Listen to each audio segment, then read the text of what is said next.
Hi, welcome to session 0 of our run of Bounty of the Week for a few creds more.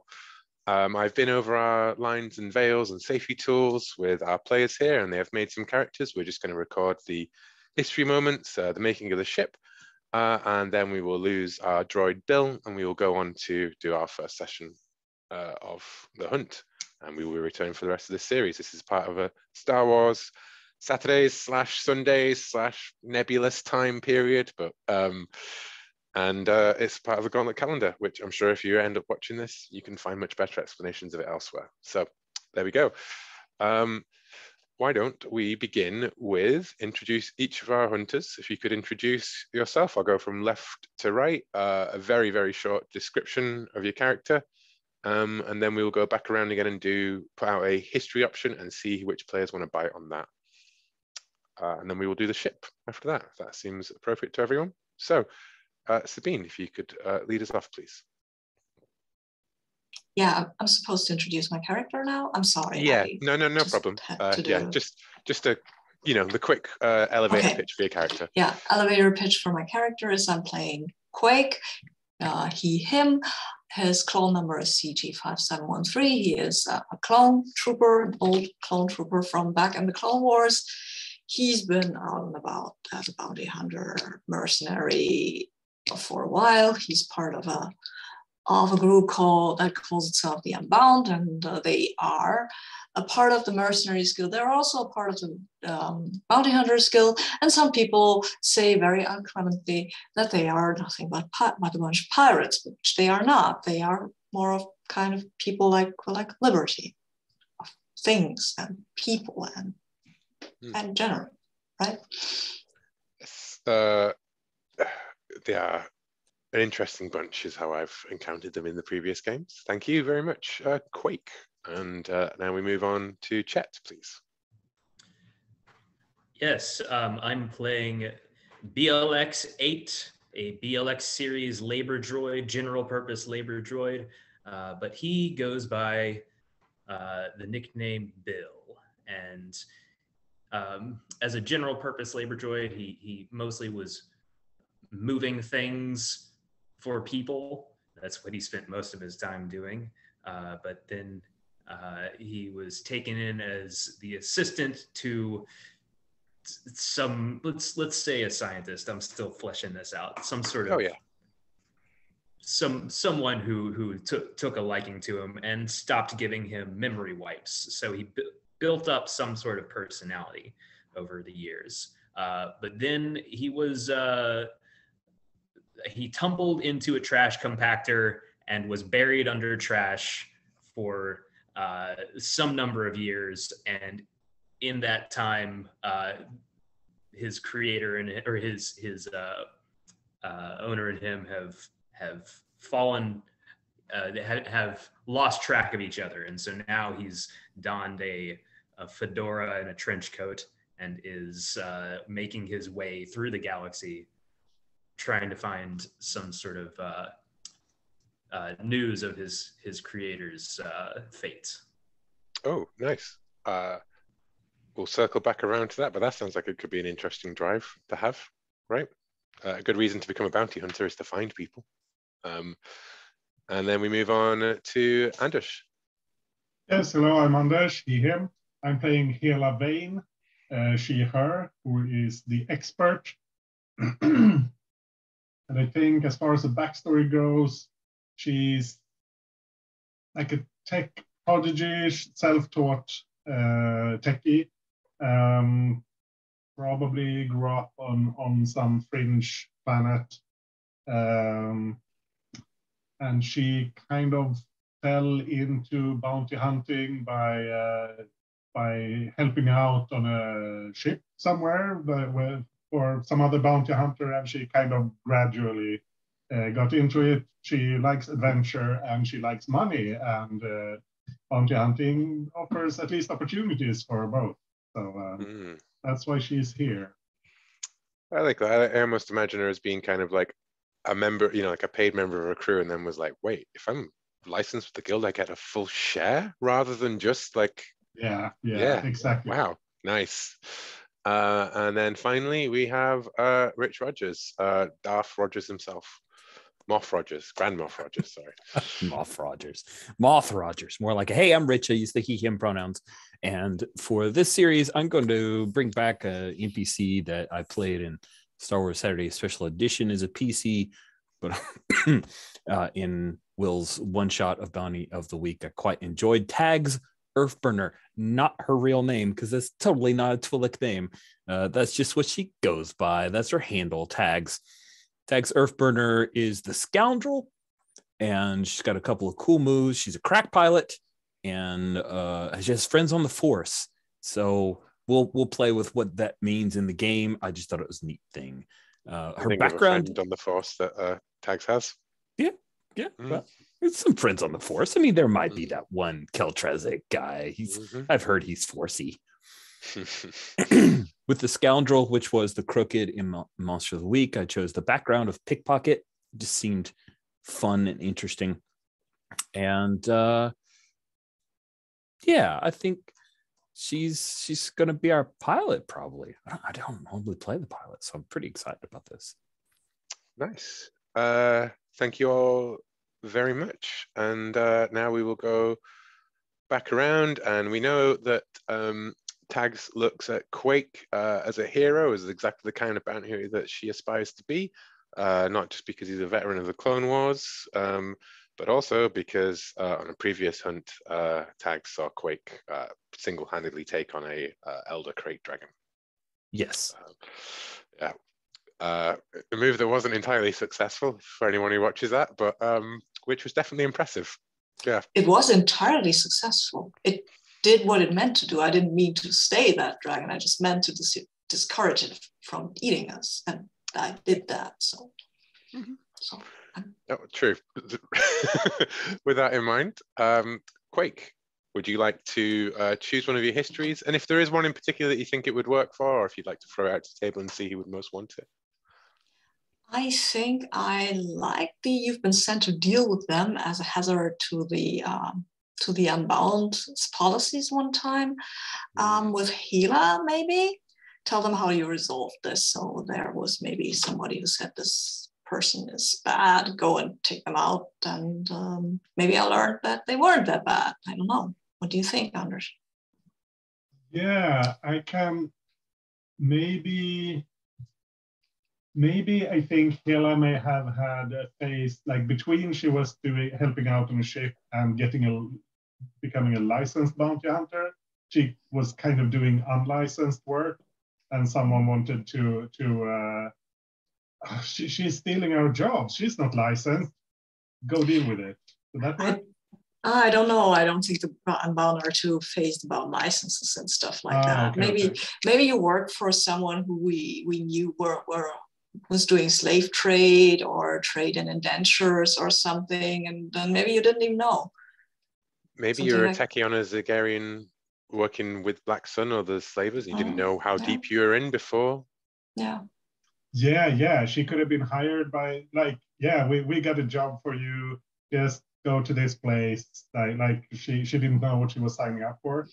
Yeah, and I was there to just maybe take out the person who's doing that job, and that happened to be you. And I took you out of that job in a way, I guess, by telling you, hey, are you sure that's what you want to do with your life, young woman? No, please, get me out of here. So you're saying you did the opposite of every RPG group ever, and you used your words rather than your blaster. Yeah. It happens. It's not my usual modus operandi, but it happens. I think it would be interesting to know, should we say Black Sun or the Zagarian slavers? Because I think it's a group. It'd be much more interesting to know which group we're talking about here. What do you think? I don't know about anything about the Zagarian slavers, but I'm fine with either. Let's go with Black Sun then, because you know something about that. And there's a lot of the time when I'm asking you a question, I'm mostly asking for just a decision on one or the other, and often when we don't make decisions, it just leaves an empty space to fill. Sorry. I get the inclination to give the choice to everybody else, but it's just, So Black Sun, I think that makes more sense as well, frankly, because Black Sun's bigger and nebulous and much more sinister in the many ways. Cool. Thank you. So that is a history between Quake and Healer. Then we move on to Chet. Chet, if you hover over your history, there is a note there, and it will tell you the different backstories. Is there one? It's really long. On the bottom right-hand corner of that thing that pops up, you can drag it out to make it easier to read. Yeah, I'm looking at the list in the rules doc.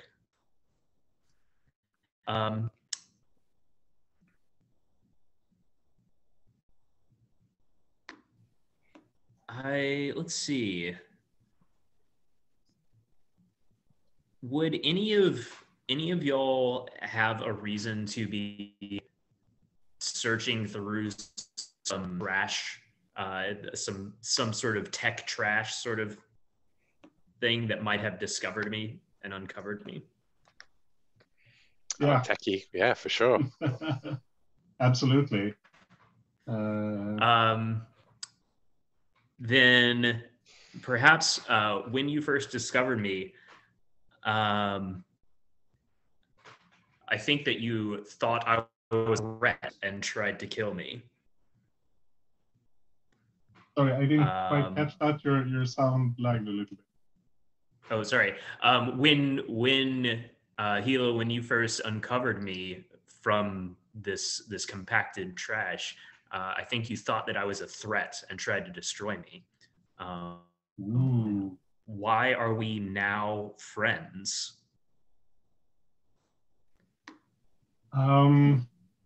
Maybe maybe something else showed up that was even more dangerous, and we worked together to fight it off. A big, scary Star Wars creature that was living in the trash heap. A Dianoga? A Dianoga. Yeah.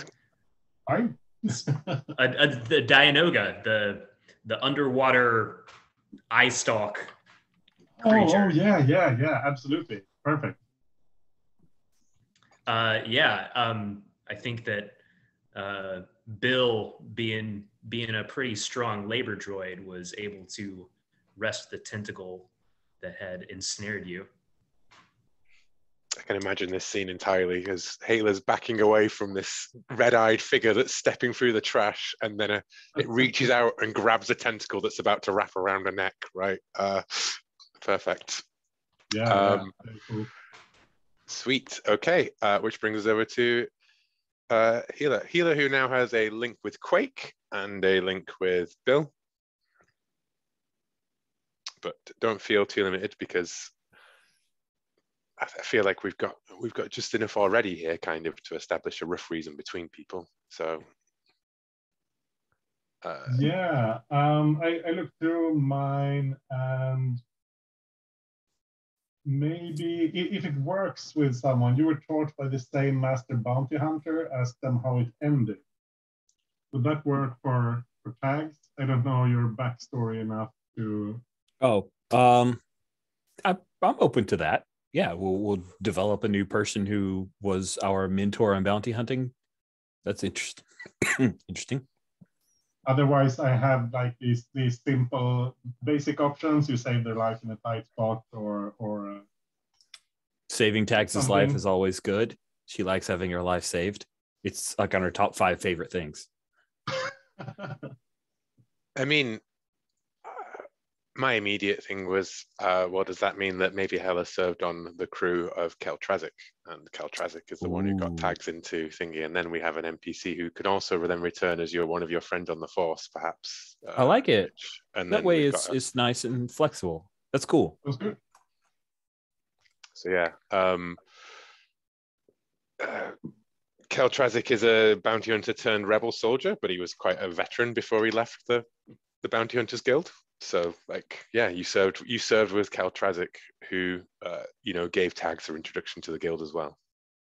And he may or may not pop up, and he is familiar with Quake and the Unbound and all the rest of them.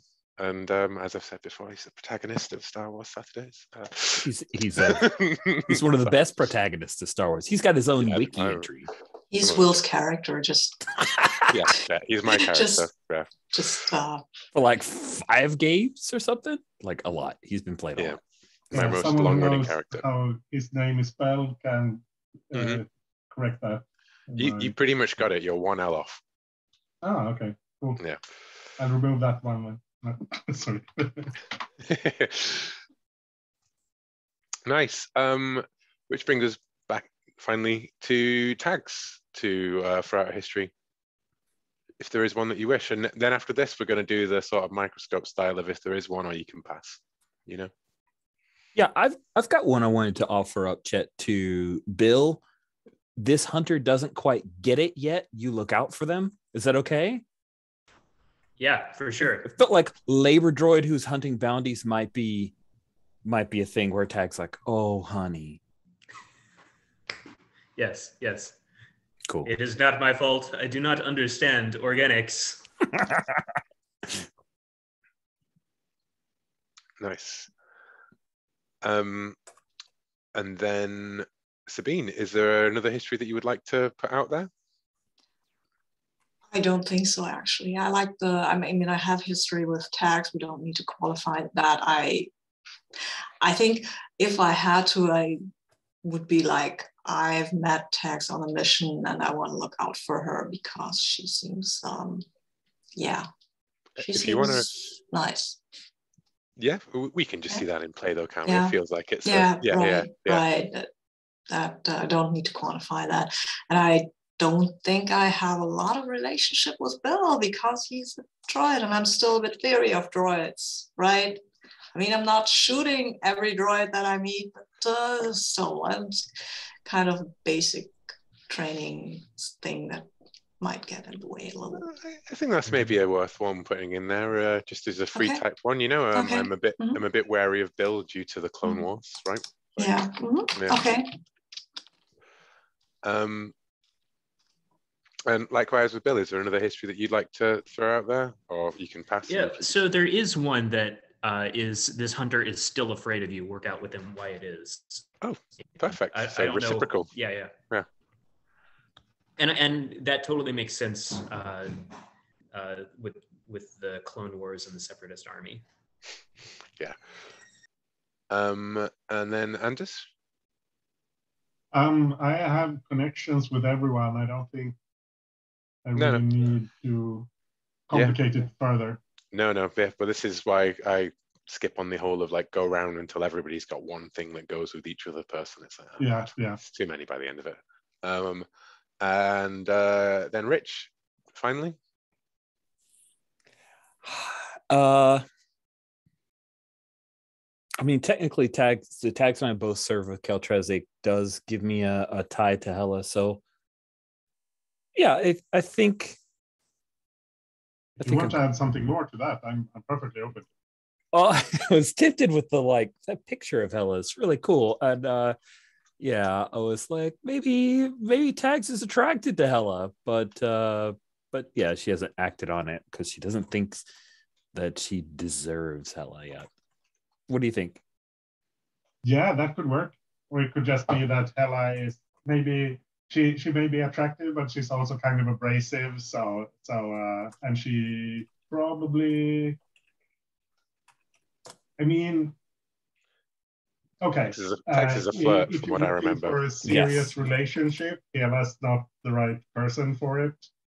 Right. So I'm kind of imagining that Hela is oblivious to these attractions, and that's why it's sort of like a flirtatious thing, and like you say, abrasive, and it's just like Tags is like, oh, and you're just like completely unaware that it's even being pitched your way, almost. Could be. Yeah, it's fun. Okay, I think that's a lovely bunch of histories that we've got there.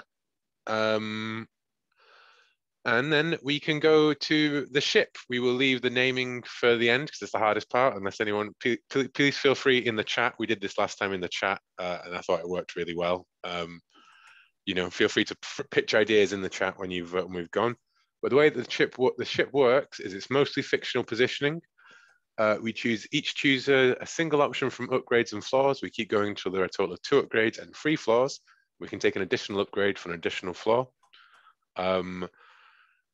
The rules give you a better idea of like how that might work mechanically. The look, we'll just leave that empty for now, and we can fill it in at the end. I think that, we will start with in character keeper order again. Quake, if you would like to choose an upgrade or a flaw. Okay, let me see. We start out with flaws. Flaws are nice. It's loading. You can tell you're in a Ooh. gauntlet game when they go for the weaknesses before they go for the strengths. Well, they're also good.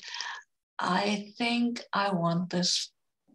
Do we want it to be infamous or conspicuous or unreliable? It's unreliable. It's a bit unreliable.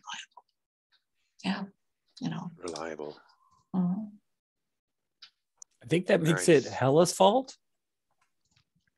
Not that Tags would ever say that, but No, it's unreliable. It's because our I'm expert here is. because the ship is unreliable and you need someone skilled to keep it going. It's a You get it design backwards. flaw. It's a design flaw, I think. It's not that I'm constantly tinkering with the systems and making improvements. It's just that the basic design is flawed and it needs to be fixed. Nice. So, Hella, did you need me to move these conduits from here to over here?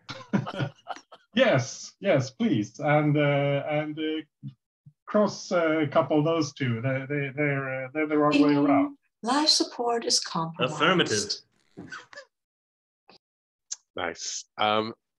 If you want to write, like the one sentence description of how it's unreliable, otherwise, but I feel like unreliable kind of describes it itself. I think actually getting from that is what I would say as it requires constant effort to run vaguely smoothly, right? Like if you were to just leave this ship by its own degrees, it would just all fall to pieces, but eventually, So then we move on to Chet. Would you like to choose an upgrade or a flaw? I think tit for tat, I'll choose an upgrade to balance the flaw. How about souped up engines, which could play interestingly with unreliable. I think souped up hyperdrive engines. They've been augmented maybe through Hella's tinkering. An overcharged hyperdrive and sublight engines, or just the hyperdrive? Yeah, I don't know. I feel like very somehow powerful but unreliable hyperlight engines might be more interesting than sublight. Like we can thread the needle through hyperspace, and we can, I don't know, store extra astrogation or something. You can do the Kessel run in 12 parsecs. Yeah, exactly. Yeah. Okay. When it works. Yeah, when it works. Yeah. Okay, so then we are on to Anders with Hella's choice. Yeah. I think this is a technical thing, but I think the flaws, they're reading in one line too many or something, because the bottommost choice isn't, or the two bottommost ones seem to be wrong. They do indeed. Again, I would never deign to have such a complicated setup as lookup lists and everything, but people keep setting these precedents and I have to keep up. I'm thinking Infamous is always fun, but Rare Parts kind of plays into what we were talking about with the tinkering. So I think I want to go with that. I like that. I mean, ultimately the thing of Rare Parts is that you may not be able to source any parts in some places, or you'll have to go to extra if you get damage in session. But even when you do, they're probably going to cost more to buy the pieces for fixing them.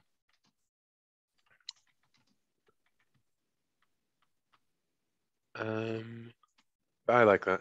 I'm kind of imagining, like you say, it's design flaw. Maybe this is like some sort of proof of concept kind. You know what I mean? Like the test version of a ship, like the alpha version, and they never made it to the thing. That's great. Did we liberate this ship from the Kuat drive yards?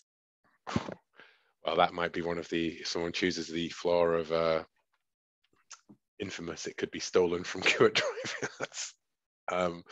Which brings us then to Rich for your choice. I would like to choose an upgrade for weaponry. I think she's got it where it counts. And well, there's probably turbo lasers that Tags has access to. I'd love to have a turret. There is a light blast. So the way I imagine the light blaster cannon they've put on the core systems is like the Millennium Falcon's turret. You know, like cool. I just want to make sure that everyone needs turrets are so much more better than forward firing guns on a ship with multiple people, right? So like, yes, that's what 100%. That's why I chose weaponry. Is like I wanted to have that. So if you want to have like missiles or a heavy laser cannon, I think a turbo laser would be a big, because turbo lasers are supposed to be like what the Star Destroyers have. That's true. Like capital ship weaponry. Yeah, I don't want to do that. That would drain too much of the energy, and this thing's unreliable anyway. So the first time I ran this, they had a turbo laser, and it was great. And every time they used it, I was like, and then your ship falls out of the sky because it's incredibly unreliable as well. Yeah, I think I'll go with proton torpedoes. I think that's a Star Warsy thing. I know I always think of it as Star Trek, but I'm pretty sure I've seen that. It's proton torpedoes in Star Wars, and it's photon torpedoes in Star Trek. There we go. All right, so I said it right. Yay! So proton torpedoes. Protons are heavier than photons. Star Wars wins. True. I like you, Chet. Keep it up. And so we're on to 2 and 2, which leads us to our last floor. Back around to Sabine. Okay, we need another floor, yeah? Yeah, because I thought you should have more floors than upgrades at the start, because you can always buy off floors in the end. That's fine. Okay, I think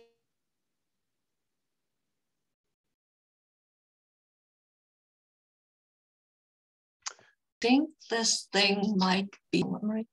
Huh? No, that's not. I think it is. Yeah, it might be a bit conspicuous, right? Because I mean, we have this. It's basically a prototype, so it is rather easy to recognize this ship. Unique. It's pretty unique, right? Nice. So KDY alpha prototype of a light freighter cruiser. What should we think? What's a good word for it? Light cruiser. Light cruiser. Maybe it was meant to be a pleasure ship, actually. For high ups in the Empire. That's why all heavy weaponry, because you need to protect these guys. But was meant to be a ship where they could go and just be a bit relax a bit while they were en route from A to planet B. So this is kind of an Imperial yacht. Yeah. Yeah. Like a cross between a muscle car and a yacht. Yeah. Wild. So no wonder it never went into full production, because I've put it down. It was an alpha prototype of an officer's yacht. That's great. Yeah. Oh god. And that's why we have a Bacta tank on that ship, actually. I think that's a good.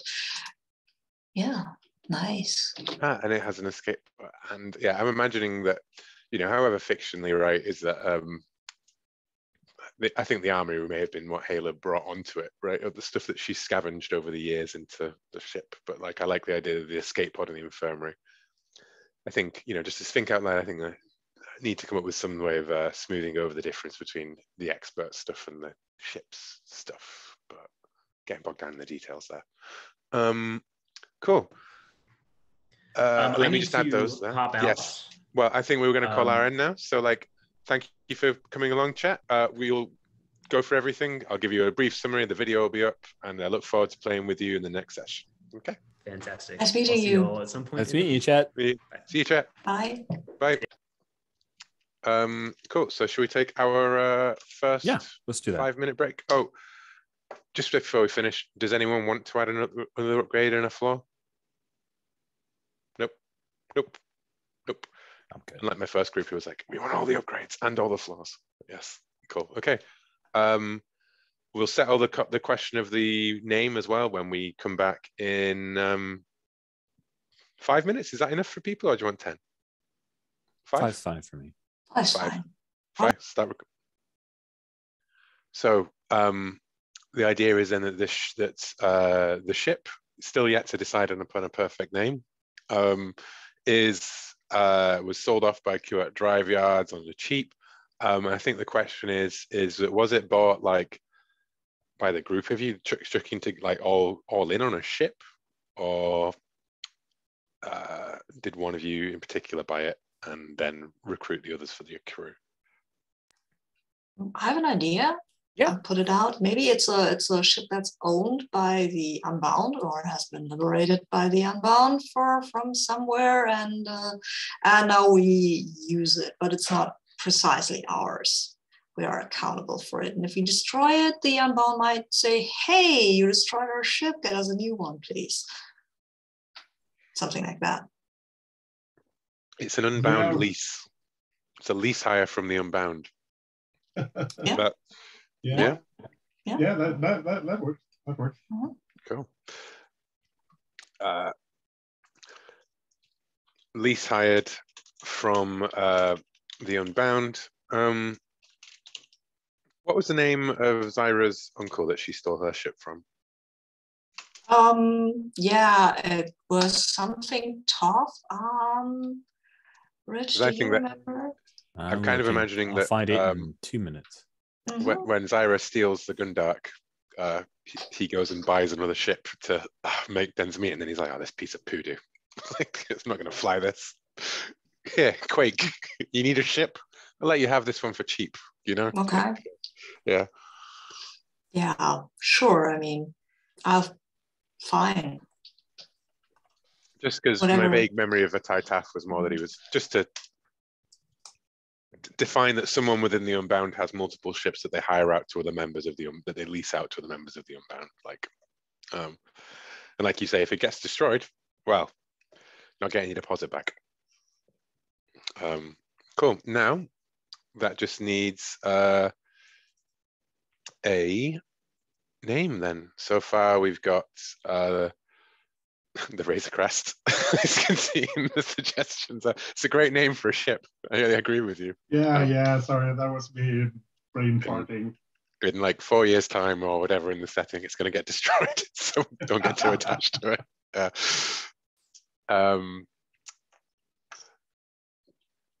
Does anyone have out of the ones that other people have, like, does anyone have a favorite that they want to put out of the ones that have been suggested so far? If it's a former Imperial thing, then I like Harbinger for at least the original name, because they tend to have very ominous names, right? Mm-hmm. Maybe we renamed it into the Tin Bullet or something like that, but Harbinger for original name, I feel like that. Yeah, but it was also kind of a luxury ship. So yeah, I was thinking something like innocuous or that isn't like a dark macho name, like the Bright Beauty or something. Oh, Bright. Just as a contrast to what we actually use it for. Mm-hmm. Mm-hmm. It's Jewel. She's Jewel. She's Jewel. Yeah. She's Jewel. I like that. Yeah. Oh, can we avoid Sheev though? Because it's such a silly name. Okay. All right. Yeah. That's fair. And I don't think anybody in the Empire was calling him Sheev Palpatine. Nope. All right. Then I do quite like the Bright Beauty as juxtaposition between. Bright Beauty's good. Yeah, that works. But that's what it was called when it was supposed to go into production. If we named it something else? Probably.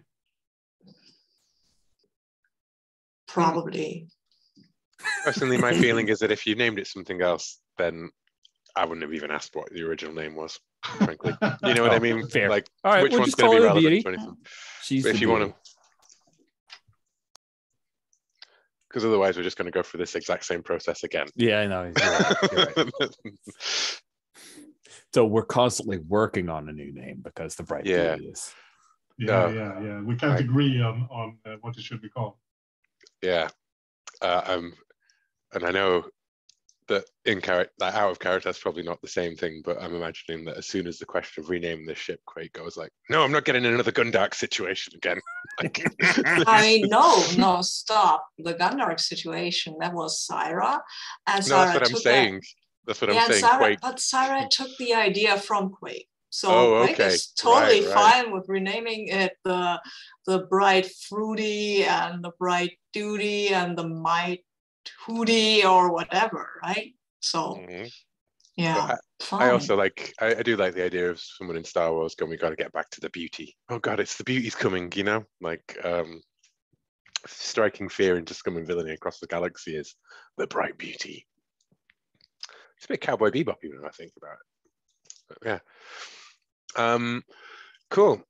So with the Bright Beauty defined, if anyone, I put those pictures up in the Keeper just to have like a range of ships to have. I know that I'm speaking to people with a lot of Pinterest game or image enthusiasm.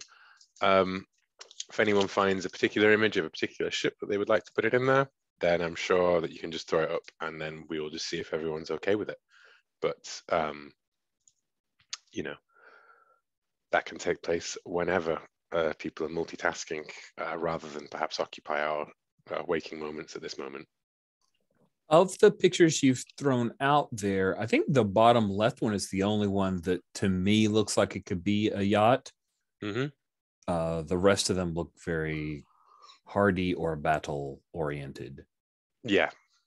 Well, I mean, this is the first time I've ever heard anyone even suggest that it would be a yacht. Right. No, totally. I get you. Those other ones are much more suited for bounty hunters, but we've decided to go with something very different. Oh, there are some great pictures for luxury space yachts, though. In fact, there's a Star Wars Luxury 3000 space yacht. There is. Oh my. If it were a bigger ship, I would suggest the one from The Fifth Element, but I think that one's that was cavernous. A bit too big. I mean, I also find the really good thing about space pictures that if you get them at a far enough zoom out, then the lack of scale makes it easy to pretend that any kind of big ship is actually a small ship and vice versa. Depends how they're drawn. But I leave that for people to do in the background, I think, as and when they wish. Should I tell you what? No one wants anything. We'll just leave the bottom left one in as a placeholder for now. Then I'll get rid of the others just to free up the space and to give it a thing. And obviously, if you see any additional ones, please just throw them into the Keeper, and we will decide at a point. I'm sure that at some point there will be like, you'll find this solar sail yacht kind of thing that's also bristling with weaponry, and it'll be like, oh, that's perfect. But the internet is vast and full of images. That ArtStation link I threw up is drool worthy. I think it might be too pretty for ours, but God, it looks cool. Almost looks Star Warsy. Yeah, you got with spaceships as well. You got to find the difference between. Ooh. Yeah, I think that the thing with that one is that because we know what it's emulating is that our brain fills in the scale that we're looking at, right? Mm-hmm. Like we look at them as massive smokestacks and things. Oh, I like the. I'm looking at Anders one there actually. I think that I think that's about right, actually. The size of it. If you look down at the bottom picture in particular, Rich, that seems. Does everyone like the Rich's one? It's a bit Mass Effect-y, I know.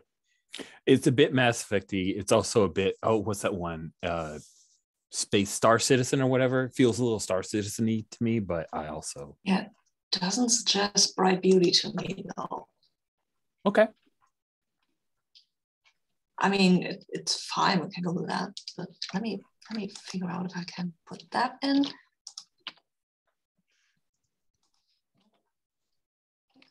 I want to copy something. Damn it. Curse you. It doesn't want me to copy things. Oh, there we go. No, that was the wrong link, obviously.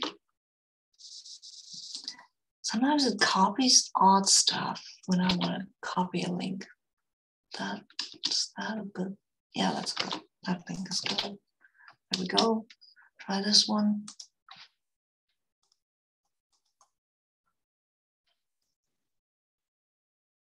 But I like the one Anders put out there as well. Ooh. Okay, I'm going to put them up on the keeper as images so we can see them all in one place. Ooh, that one's nice.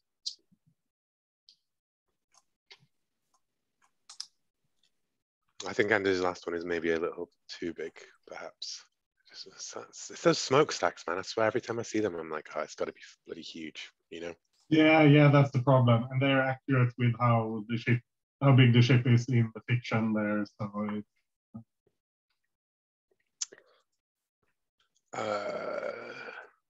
Well, out of those two at the bottom, what do we think? If you look on the ship again, I added to Yeah, if you look at the ones on the bottom, I think the one on the left, I just like how sleek it looks imperial. There's a lot of color on the one on the right. Yeah, it's true. I mean, and you know that this would have been one of Kuat Driveyard's like notes as it's back, like you can see the names, like the Bright Beauty, and it's like, I'm not sure the Imperials will go for that. No, we start off with that, and you know that they're going to turn it into, you know, the harbinger of fallen beauty or whatever by the end of it. But we got to start from here before we get to the Imperial naming convention, like beauty's death or whatever it would have been called in the end. Like, nice. Great. I actually quite enjoyed looking through all the images and everything. So thank you very much for that, guys. Okay. It also looks like a very nice alpha model type ship, doesn't it? That would fall apart. It would look really fancy, but you'd find out it's all plastic and doesn't do anywhere. So with the Bright Beauty fully defined, we're going to use the opening session move in Media Reservoir Hunt, which is a bunch of questions which you can find on the Moves tab on the far right-hand side, just as an image. And I'm going to, I'm going to go around and ask you each of these questions, like in character keeper order. Feel free to yes and like everything that somebody else has previously suggested, or I'm confident that all of you guys are comfortable enough with each other to, feedback and reject without crippling the whole process, kind of thing. So I'm going to go in reverse character keeper order this time. And I'm going to ask Tags, who are you hunting? And it doesn't need to be the name, it could just be like the broad description, right? Like a Rhodian pirate or whatever, right? Like, wow, I had ideas, but then you said Rhodian pirate. I know, I hate throwing out suggestions because it's so good though. Ideas. Like, how do I beat Rhodian pirate? I think it's not a Rhodian pirate. It is a family of Rhodian pirates.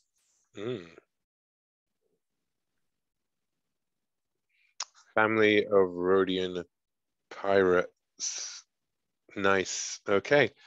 And then that brings us on to Anders. What's something that you've heard about this family of Rhodian pirates? True or false? I think what we've heard is that they're extremely ruthless. They're not opposed to spacing people who get in their way. They're a dangerous, ruthless bunch. Okay, we just grabbed a name from the name generators there, the Kazimlik Raiders.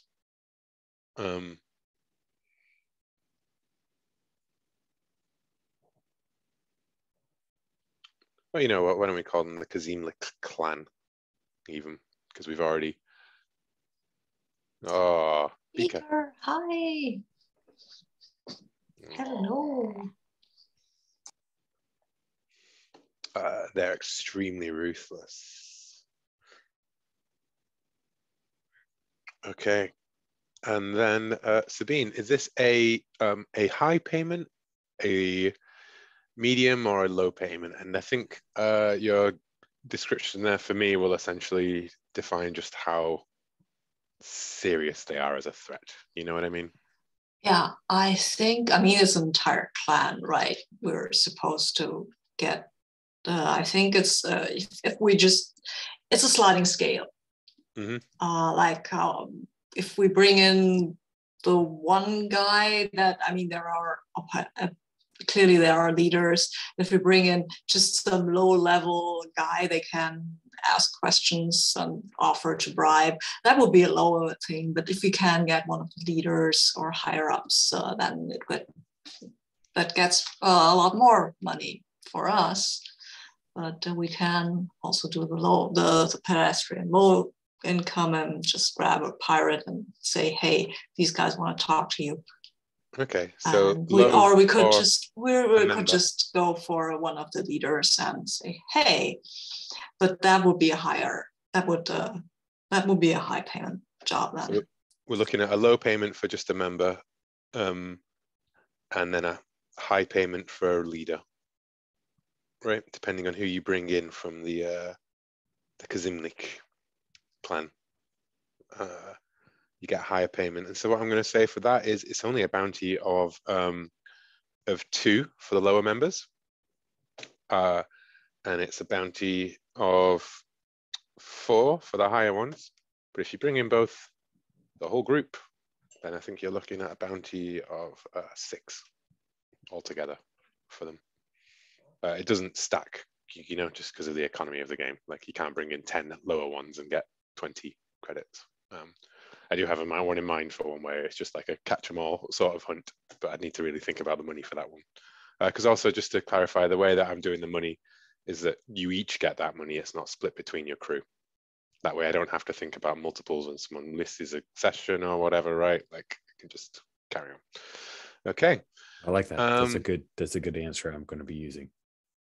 Yes. It does make, like, the more you raise it, gets more complicated, because then you're like 8 credits. Well, someone could just retire on 8 credits immediately, right? But then it's how people want to play the game, isn't it, as well?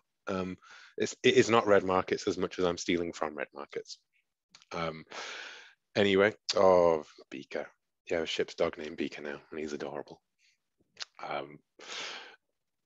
Okay, so then we come over to, I will give Anders the first one on this one, just because, defining things. So what system and world does this take place on? And feel free to say it doesn't take place on on a world. It takes place in an area, like a whatever. Yeah. Is this where we're confronting them, or where we're starting out, or? This is the setting for the episode, essentially, right? Yeah, cool. I think it's like an abandoned space station. So it's dilapidated and not safe. Unclear if I shouldn't go into too much detail, but okay. Dilapidated space station.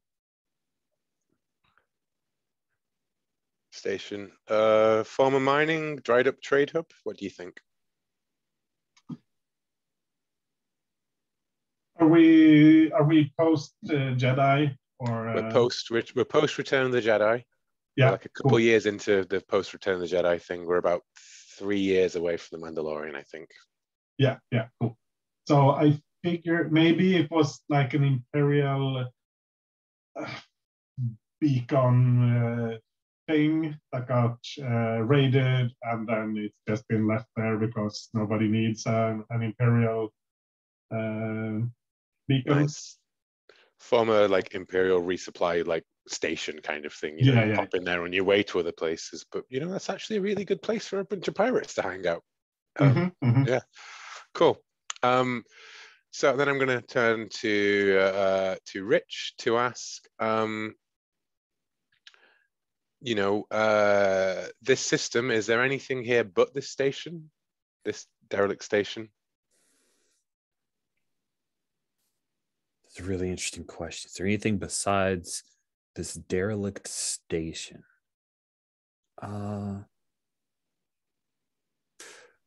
Here, I think that there is the system's sun is, if you ask scientists, they'll absolutely tell you it's going nova, but no one around here really believes it. Okay. The sun may be going nova. Okay. Visiting researchers in system, I'm going to say for that one. From the Coruscant Academy, of course. Let's give this system a name.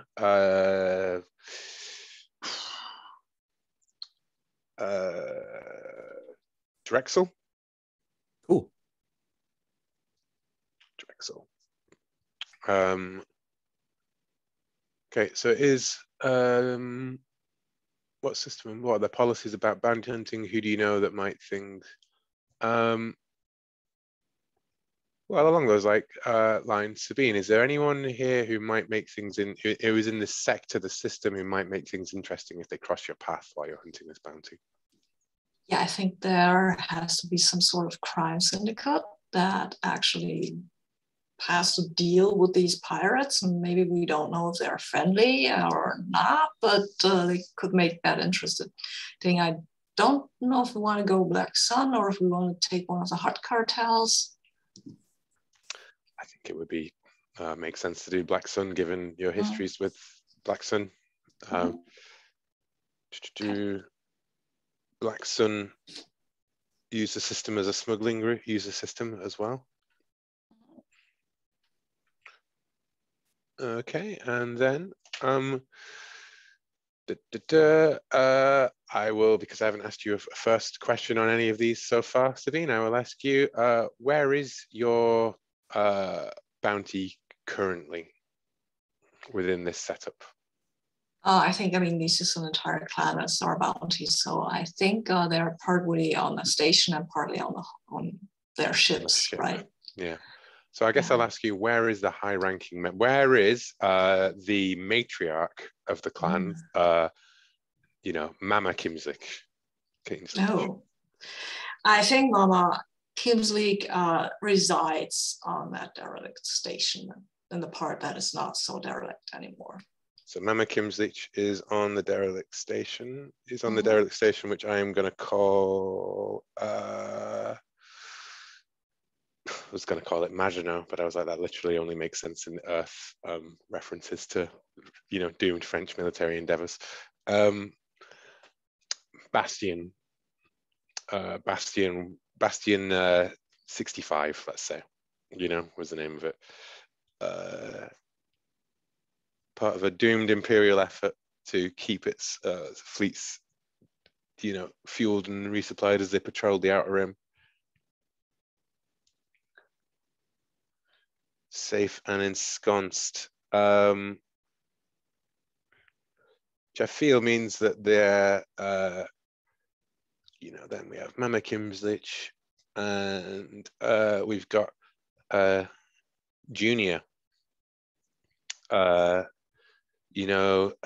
a lower ranking, like lieutenant, minor scion of the family, who's in charge of their raiding ships, and he would be your lower bounty option, and he's out on the prowl, perhaps. Like he could be found in system. But Mama Kimslick doesn't leave Bastion. She doesn't leave her home. How could she leave her home? Who's gonna look after things? Does she like opera though? She doesn't. But this latest one, this Rhodium Blood opera, it's just so good. It's brought it back into the culture. So then I will ask Rich, what do you think is the state of mind of either Mama Kimzish or Junior? I think Junior's gotten wind that someone put a bounty out on the crew. He's nervous about it. Okay, and Anders, what do you think the mindset is of Mama Kimzish? I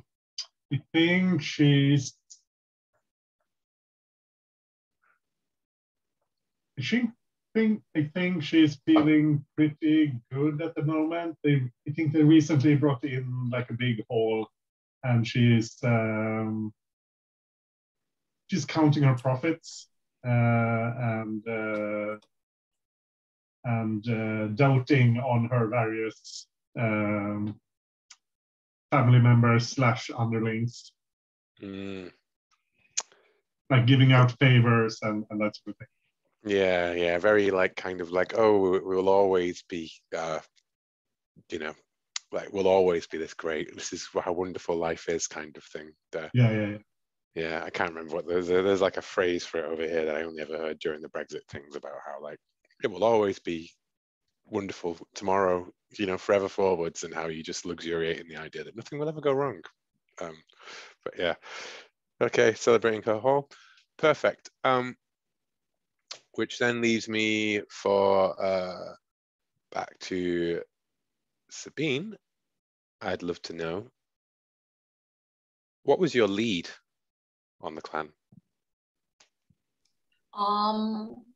I think the lead on the clan was some disgruntled Rhodian who was like, Mama Kimzish or Kim Simleek always hated me, and I was unjustly and it's always the blood family comes first and never us hardworking grunts, right? And that I think sorry. Yeah, that might have been someone who tipped us off to that Bastion station. A disgruntled Rhodian.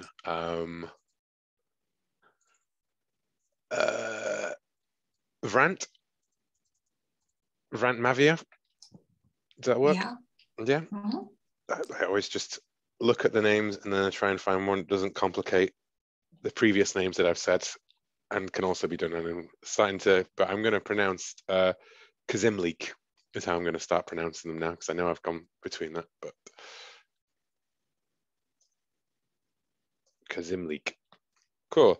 So you are hunting down the Kazimleek clan. Mama Kazimleek, the notorious matriarch of this Rhodian group of pirates, is believed to be safely ensconced within her station, celebrating a raid on a Beshtek trade convoy that was passing nearby. They have retreated back to their home on Bastion 65 in the Drexel system, where the sun is rumored to be going supernova, according to some fringe scientific researchers who are currently studying the system itself. So far, the Kazimleeks haven't bothered them, but Junior is nervous because he knows that there are bounty hunters looking for the Kazimleek clan, and he may be out patrolling or looking for further runs. But the only other traffic that really tends to go through the Drexel system is Black Sun smugglers, who have got some sort of deal and don't appreciate prying eyes on their business. And you found all this out from Vrant Mavia, a disgruntled Rhodian who is looking to leave the fold. So Bastion is, I'm imagining, a sort of a station maybe built into some sort of like large asteroid or something, like an existing thing, but there's nothing particularly. It was literally just there for crews to dock, refuel, and then go. And it's not much left of what it used to be, kind of thing, but it's made the perfect home for a group of raiders who have probably multiple like small vessels, like fighters and things, and one larger kind of like Corvette style ship that's probably currently docked with the station. So that is everything. And when we'll take another break, but I'm just looking at the so when we have the answers for the setup, we roll plus sharp, and then we will enter media res for it. So I'd like to say not it, because Tax's sharp is a 0, and everybody else is better at sharp than her. oh, well, it seems like you're the perfect option for it. What? No, that's not. As I said, exactly the opposite.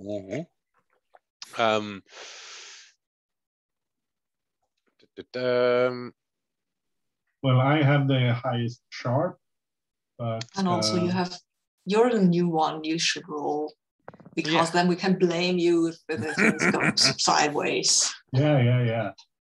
They heal us all. Oh, I know this type of station. There's an entrance, like that sort of thing. Trust me. So, should I make a roll now? Yeah, I'm just looking over the move again to see.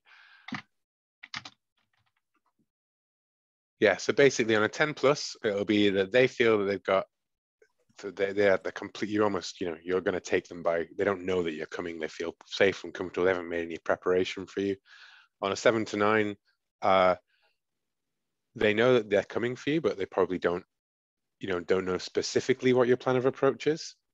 And then on a miss, it's going to be you're walking into an ambush or a firefight, basically. Oh, approaching Bastion 65, was that it? Mm-hmm.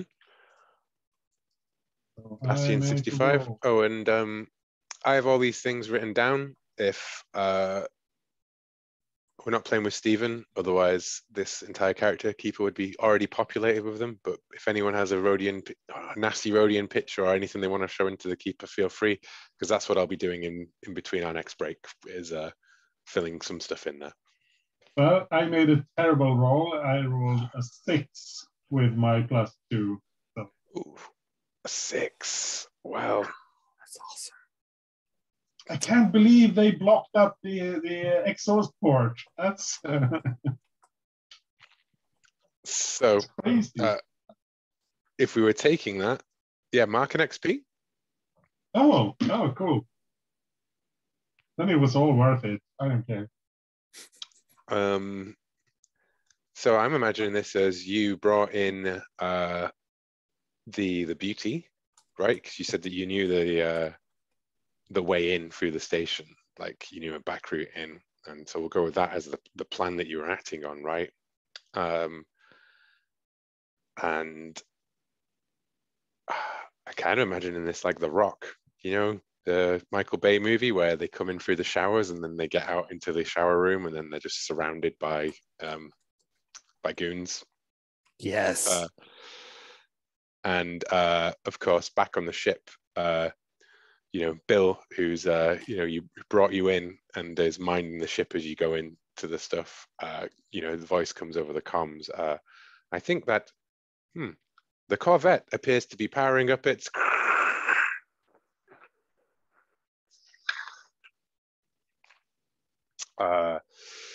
And then at the top of as you come in through the pipes and you come into this open what would have been like a water storage a fuel storage vessel, right? Like this is how you came in. That the fuel storage is coming in, but they don't have any fuel anymore, so they can't be using it to refuel. It's a perfect thing.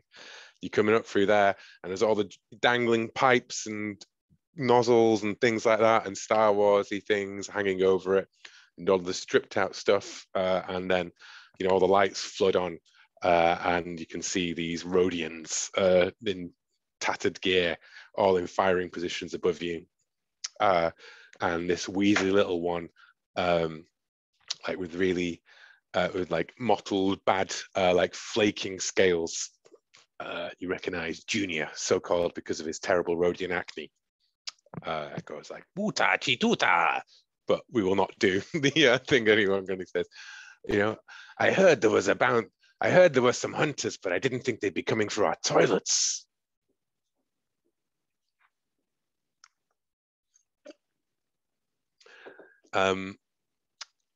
Hella's caught in the spotlight.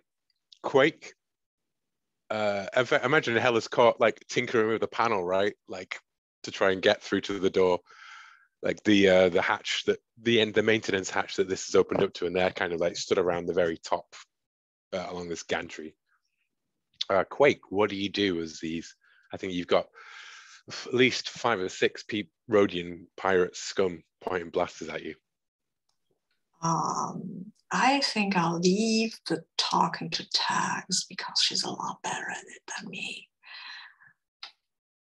And just move in front of Gila so that she can take her away and I can take the heat because I've got armor. Okay, Tags. Yeah, you know, why don't we throw out there as well that there is also, we recognize one of the Rhodians up there, and you see one of the Rhodians with a sort of like, it's hard to read Rhodian facial expressions, but you can see their shoulders are slumped a bit as they realize that the hunters that they trusted have not going to come through with the coup that they wanted. And you can see Vrant Mavia holding a blaster alongside the rest of them, sort of like rolling those big eyes in a way that you would think it was impossible for a Rhodian. Wait. You got this all wrong. We're not after you guys. We're after, and she'll make up a completely different group that may or may not be on the station because she doesn't know.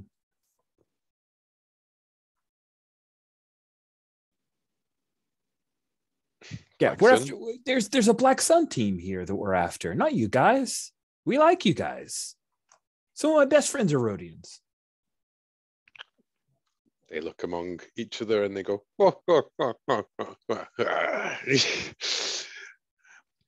You think you could get us like this and you come after Black Sun? You know what Black Sun does to people like you. If Black Sun was so easy, do you think we wouldn't raid them ourselves? Oh, so you guys are afraid of Black Sun, then that's fine. I understand completely. But all we're after is one person, on their team. I figure you guys will make out pretty great once they've been taken down a peg or two, right? Well, Mama is doing business with the Black Sun right now. No. I heard that they're ripping you guys off. I think that's a good enough manipulate someone to Yay! say that you're ripping him off. Keep going until I could stumble into something. I was trying to stumble into what is it that you're offering them? Yeah, I think the offer is we're after Black Sun, therefore, it'll benefit you guys. It's a terrible lie. You're going to take out the Black Sun leader, giving them deniability of like how that's happened, and let them take their ships and their spice, basically. That's how I'm seeing it, is that you offer them an opportunity to raid Black Sun and keep their hands clean. Yep. At the same time. Here we go. Come on, dice. Oh, so close. I want some help. I'm going to call for aid. So I've rolled a 9 with my +2. So they'll do it if you give them a reason to believe you immediately. But on a 10 plus with manipulate, they fall for it. Yeah. Cool, because it's 7 and 9 that we have to give them something, and I don't have anything to give them. So I'd like to call for aid from Quake, because Quake will let me do the talking. So Quake must have my back and trust that I am a good talker. Yeah, you do I have to roll something for that? You describe how you're going to do it, and we roll the appropriate stat. What I'm gonna do is that I mean, talking is not my strong suit, and that's text anyway. I'll just step behind her, like a bit threatening, right? Like, do you really want to do this thing with us, or do you want us let us take care of the Black Sun guys? Because, I mean, right? And what stat do I roll it with? I think tough in this case because you're looking tough, yeah. right? Because I think this is a case that, of like yeah. Tags's argument is that like, well, we can have a shootout here and like got Quake here, bristling clone trooper. Some of your guys are going to buy it, but if you just let us take Black Sun, then you can just keep the spice and we all walk away fine. Yeah. Oh, I have to use dice for that, right? See how that goes. It's an 8, so yeah. It's an 8, which brings it up to a 10. And you see Vrant lean over to Junior and, you know, Junior like spins his blaster pistol around and says, I never liked those Blacks and Shebs anyways. And they have all that lovely spice in their cargo. Yeah. Maybe we let you on board. You take care of them. And we go our separate ways, but you leave their ship behind. That sounds like a good deal to me.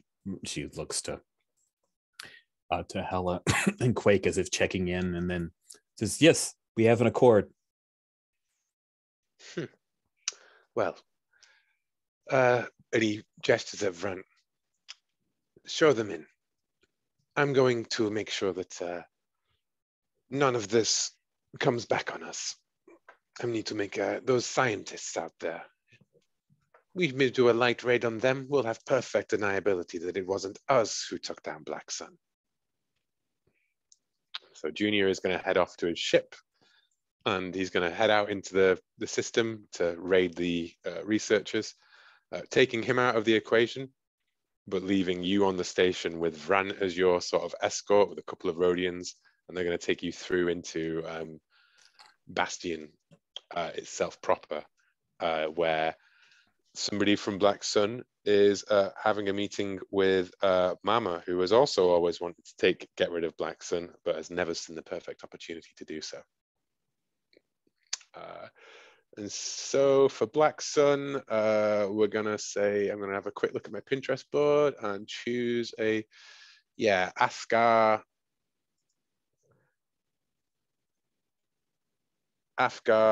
the Bloody is the sentient who thingy. And I'm gonna say, should we take our break? If you give me 10 minutes, I can throw some NPCs into the tab, and then we'll have all of that. So you are being, you've been let into Bastion 65. Junior and a good contingent of his men have departed aboard their ship, the Dinoga's Belly, to go and raid the scientists who are studying the Drexel star. And you are being effectively like babysat by Vrax Mavia, who is looking very nervously at you all, a human woman who is unhappy with the Kazimlik clan's nepotistic hierarchy. And she's been told to basically like let you jump Athgar the Bloody, the Black Sun lieutenant, and haul him off, leaving behind Black Sun's ship. And so far, that's the plan. And you know, you've got Bill, who is keeping your ship, which they don't appear to have detected, as far as you can tell. Vraxt, Vraxt will even lean in to who do you think made contact with Vraxt? Like, who do you think was it who did the talking?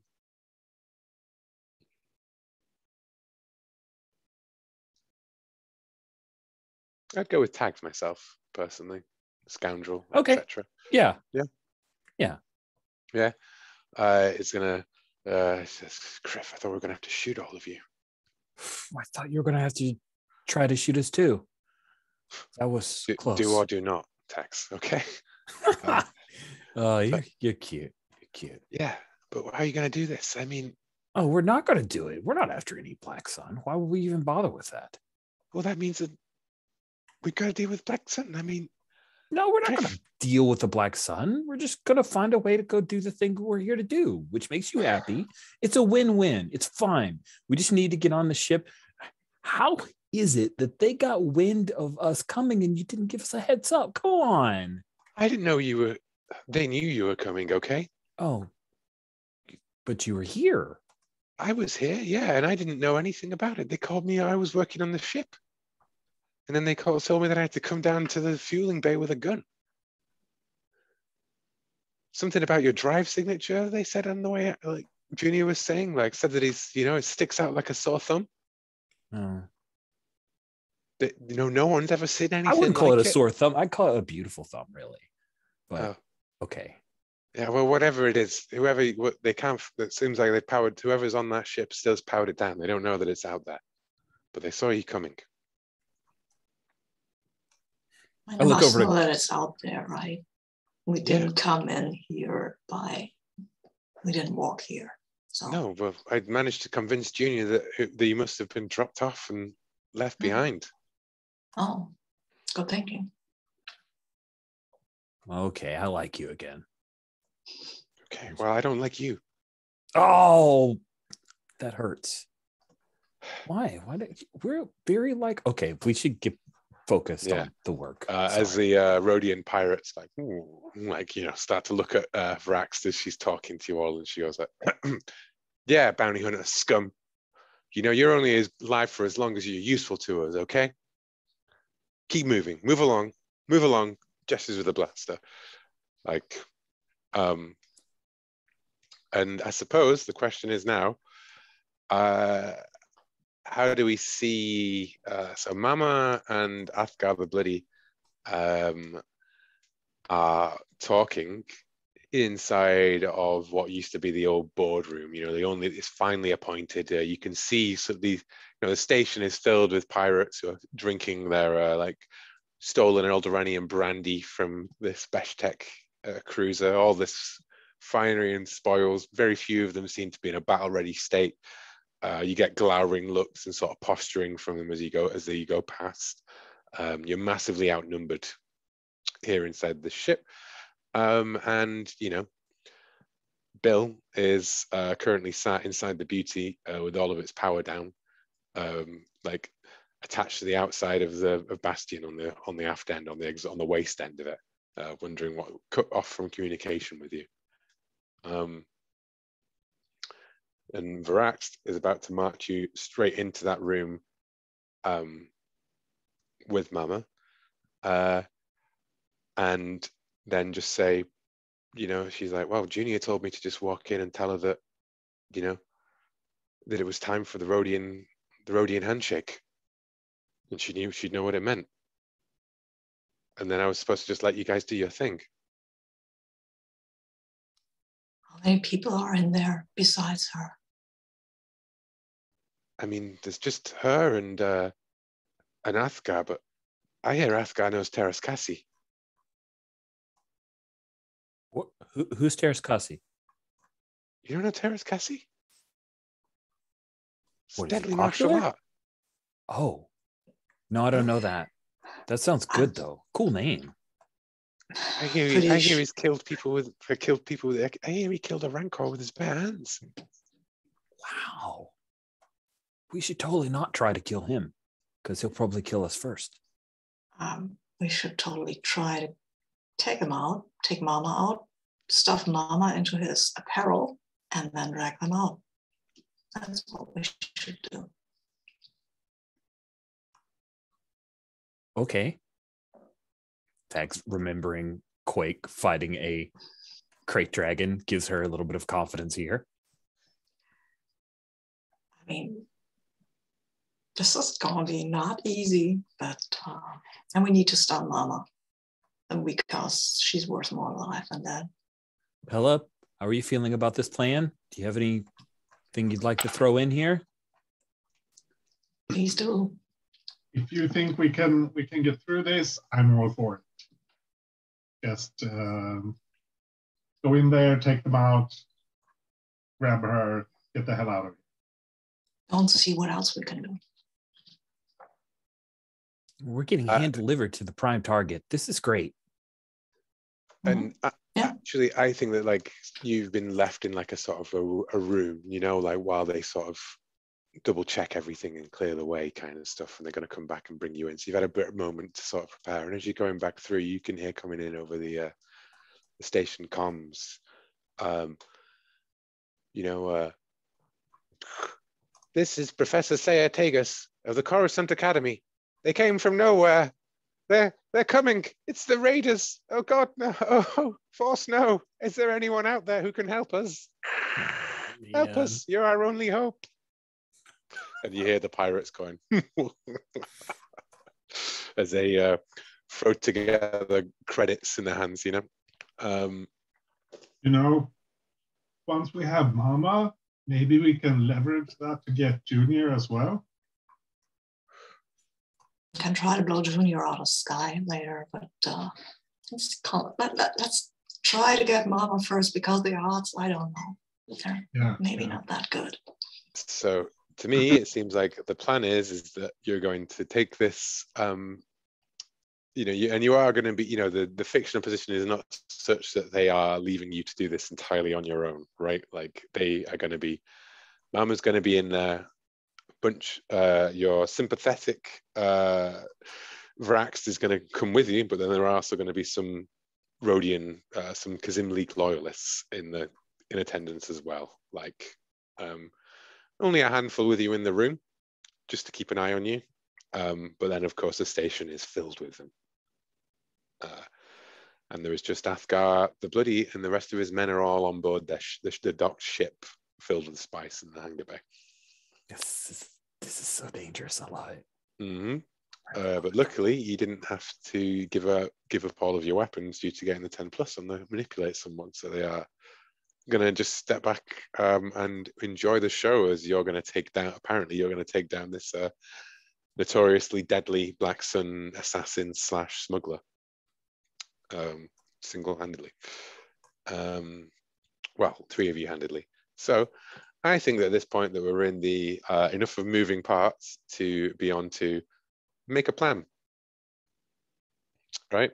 A chaotic 6-handed, which is, and I think the plan was exactly what I believe it was Quake suggested, right? With the you're going to go in, you're going to take out the Black Sun people and Mama, and then dress Mama in the Black Sun's clothes and full body helmet and escort them back through, giving the impression that you have done exactly as agreed, and Varax is going to back you up long enough to get back to the ship, right?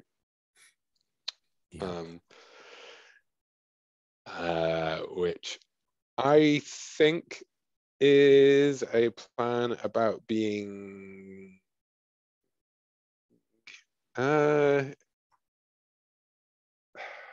I mean, is it a plan about talking, persuading, and manipulating, or lying? Or is it about being careful, stealthy, and smart? I don't know. Going against a Teras Kasi user, how you could call that smart in any way. It's definitely not careful. It is manipulative in the second part, but the first part is pretty violent, and it's pretty much us pushing through.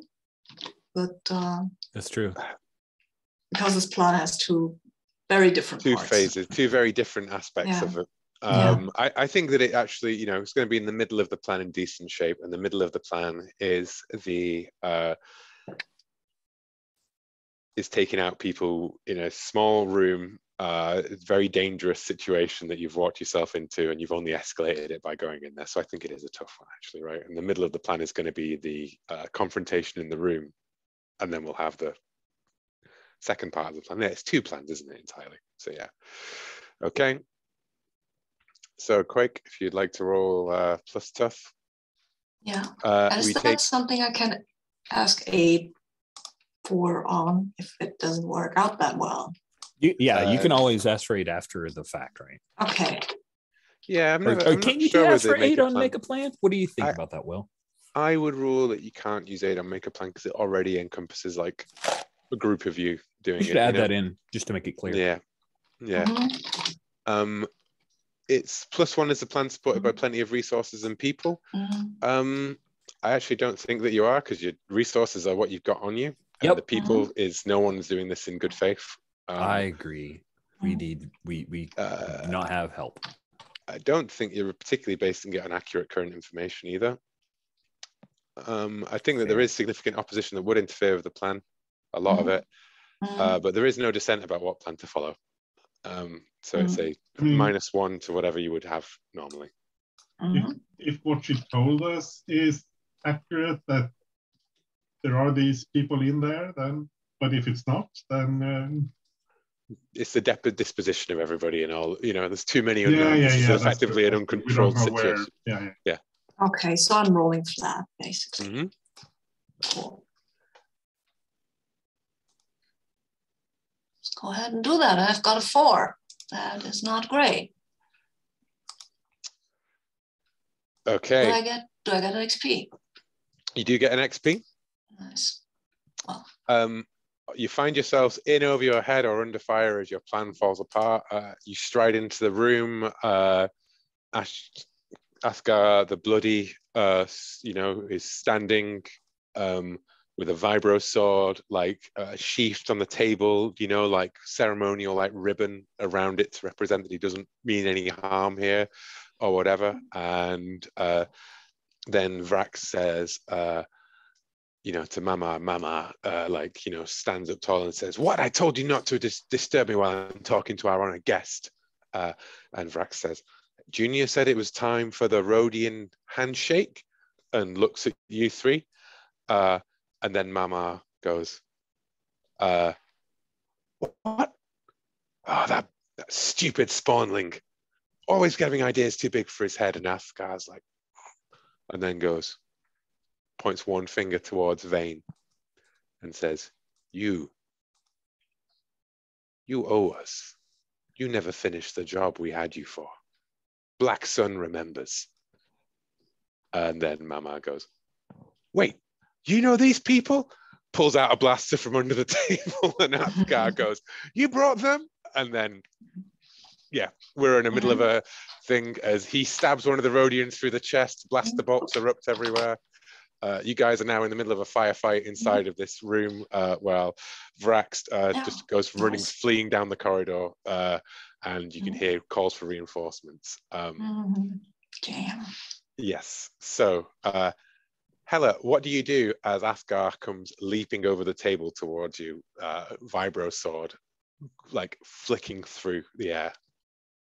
I think while she backs up as far as she can get, she pulls up her scatter gun and just hip fires in his general direction. Roll kick some ass then. Let's see how it goes. Yeah, it's not going to go well because this is not what I'm good at. No, actually, I had +1 tough. Yeah, I changed my stats. Changed my stats when I changed when I found the picture. I just need to reload the dice roller. 2d6, 1.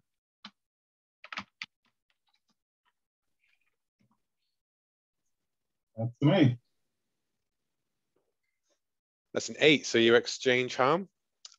So he's going to deal 2 harm to you as his vibro sword slashes into you. But you do get off your burst of what does your weapon do? It's 3 harm. Shatter gun. And he has 1 armor, so you do 2 harm to him. The shatter gun, he tries to deflect it as though it's like a lightsaber, right? But it's a shatter gun, so I feel that it shatters his blade and the fragments dig into it.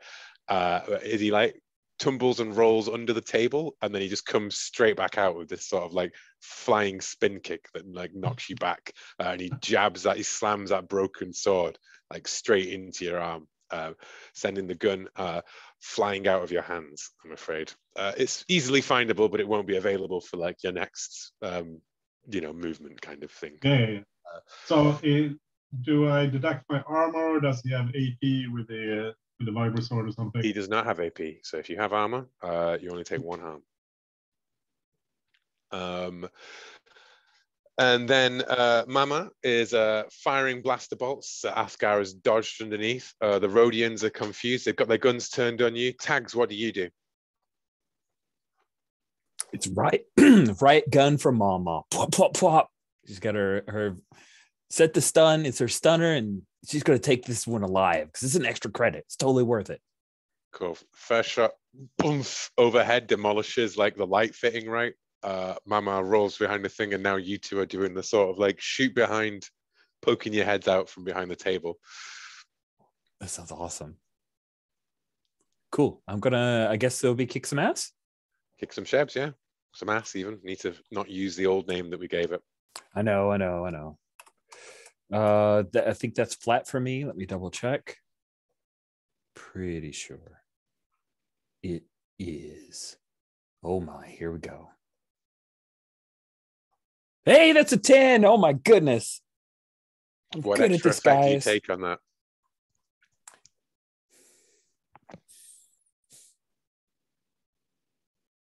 I want to suffer less harm.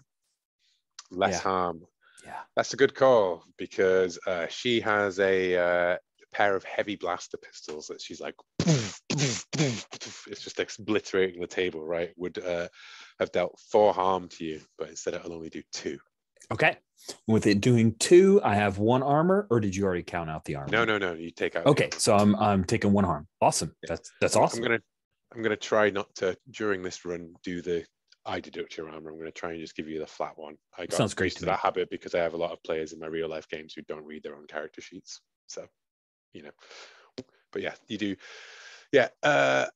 Boom. And you hit her with the full force of your riot gun, which is 3 harm, close, stun, loud. So Mama does not wear any armor here within her own thing. So she takes 3 harm, and it's stun. So she's not completely down, but she like jerks, staggers backwards as those blue waves collapse over her, and like the blasters fall out of her fingers, and she's just sort of like twitching on the ground, like moaning. She's not in a good state, so she's out of the combat for now. But yeah, which leaves the very confused Rhodian thugs, one of whom got kicked in the face by Athgar as he flew over the table and is scrambling back up, the other of whom is pointing blasters in every direction, and points them one at Mama, and Mama goes like, no, the other one, and then points it back towards Quake. Quake, what do you do? Okay, so we have 2 Rhodians. Mama? Yeah, two very Mama's on pretty much down and stunned for temporarily. Yeah. Okay. Athgar, who has been disarmed but is about to rip Hela apart with their bare hands, and then these 2 Rhodian thugs who are the muscle, who are sort of like, this isn't what was meant to happen. I mean, I'm trying to keep Asgard between me and the Rhodian thugs, and then I'm gonna attack him. So you're going to... Yeah, I mean, I think I should come to Hela's rescue because she's our mechanic, and if we don't have her, that is not good with that ship. No. Okay. So I'm going for him. You're going to go for him. I think that is a kick some shebs, and what I'm going to do with this is that it's going to be like, you're relying on your combat armor to just absorb the shots from the Rhodians, I think, as you sort of like plow through, right? Yeah. So that's just going to mean that like some harm is going to come at you no matter what from them, basically. Okay, so I think, can I use blaster rifle? This seems like, I think I'm gonna just, sword. Yeah, I'm just gonna use the sword, I guess.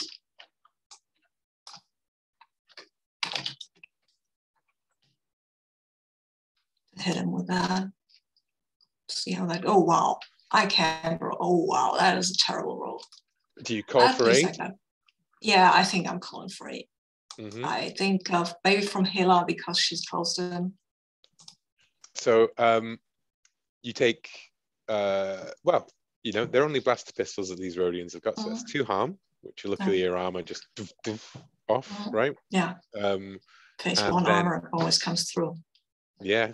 Then they got rid of it for the stormtroopers. Strangely, they gave them much worse armor, I found, which is always the funny part. I'm imagining this as like you just like plow straight through them, right, taking the shots, and then you whip out the vibro sword and you come in, and Askar just does like Matrixy style, kind of like as he reaches back to Prince Hela, instead he just grabs your arm instead and then flips you over on top of it, and then it's quickly turns from you helping Hela out to Hela, help me out. So Hela, she's called for aid. Quaker's called for aid. Do you come to the aid? Yeah, I imagine because he like kicked me, so I'm down on my back, and I think I just roll and try to like trip him up, like basically getting under his feet as he's doing his cool martial arts stuff. I think that would be cool or tough to roll to help. I think you've got equal in. Yeah.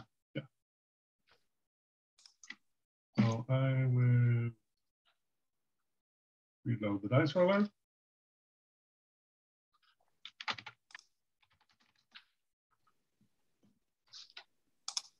And I did not add any dice.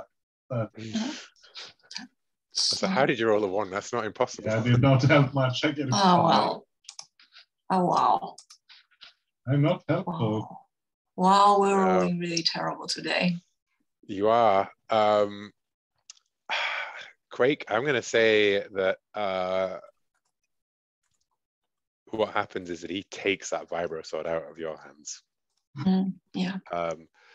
And because Hela takes part in the damage as well when due to rolling to help out, that means that he takes that vibro sword out of your hands and then uses it on Hela as she lurches forward.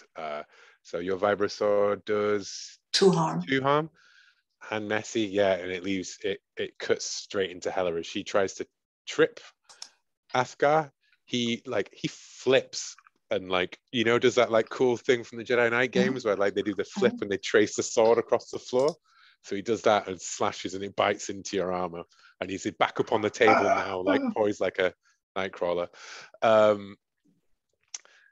Yeah, Quake, I feel like taking your sword off you was harm enough for that particular set of fails. Yeah. Well, that was really terrible luck. There, yeah, well, right? That was probably the worst consecutive rolls I've seen in any Monster game ever. Yeah. Tags. You got the twitching mama on the ground, and these Rhodian thugs are now, like between Askar the Bloody and these Rhodian thugs, and they've got their blasters primed, and they're like, you've got your 2 crewmates. What do you do? Oh, yeah, that's. I think I'm gonna do what I can. By the way, is like feebly trying to twitch, like across the floor, like those suckered fingers, like reaching out to try and like pull herself across, but she's too weak due to the stun. Nice. I think I would have stunned these other Rhodians because I trust Quake. He's amazing. It's probably toying with this guy to make him feel over. I don't even know why. But I mean, if you take out a crate dragon, then somebody with Tiramisasi or whatever, no problem. For tiramisu. Tiramisasi, yeah. Cool. So you're gonna roll? Yeah, I'm rolling to kick some ass against a couple of Rhodians, basically clear the room. So the Quake and I don't know. Then again, I really don't want Hela to get hurt. Do I need to protect her? Or is she under immediate threat right now? Or is it really focused on Quake? It's focused on Quake. I think that maybe the Rhodian thugs are focused on Hela, and sweet. I will protect. Askar, as he jumps from the table with the vibro sword, is going to, through his voice modulator, he's going to say, it's been a long time since I've killed one of you, but you never forget it.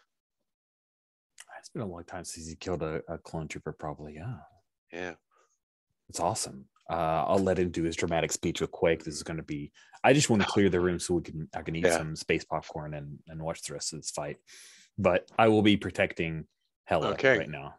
Okay. So I guess roll to protect them. All right. Tough is also and I got a 7. I'm good at protecting. Cool. So you let off a shot and it distracts them, and I'm going to cut to Hela. If you'd like to try and take out these 2 thugs, or are you focusing on Athgar?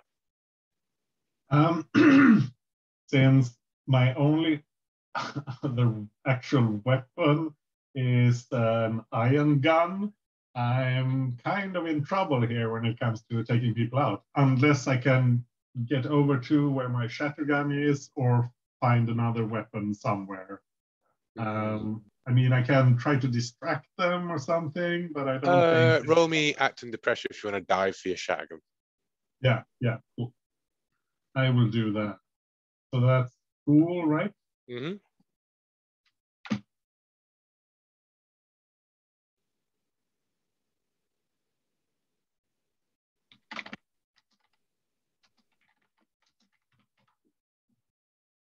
Now I roll through. That's a 12. Now you roll a 12.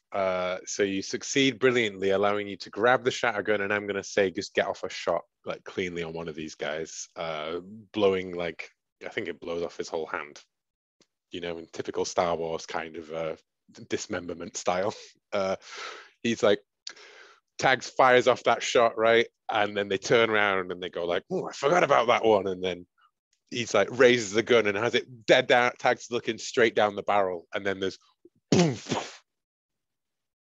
criff, and he staggers backwards.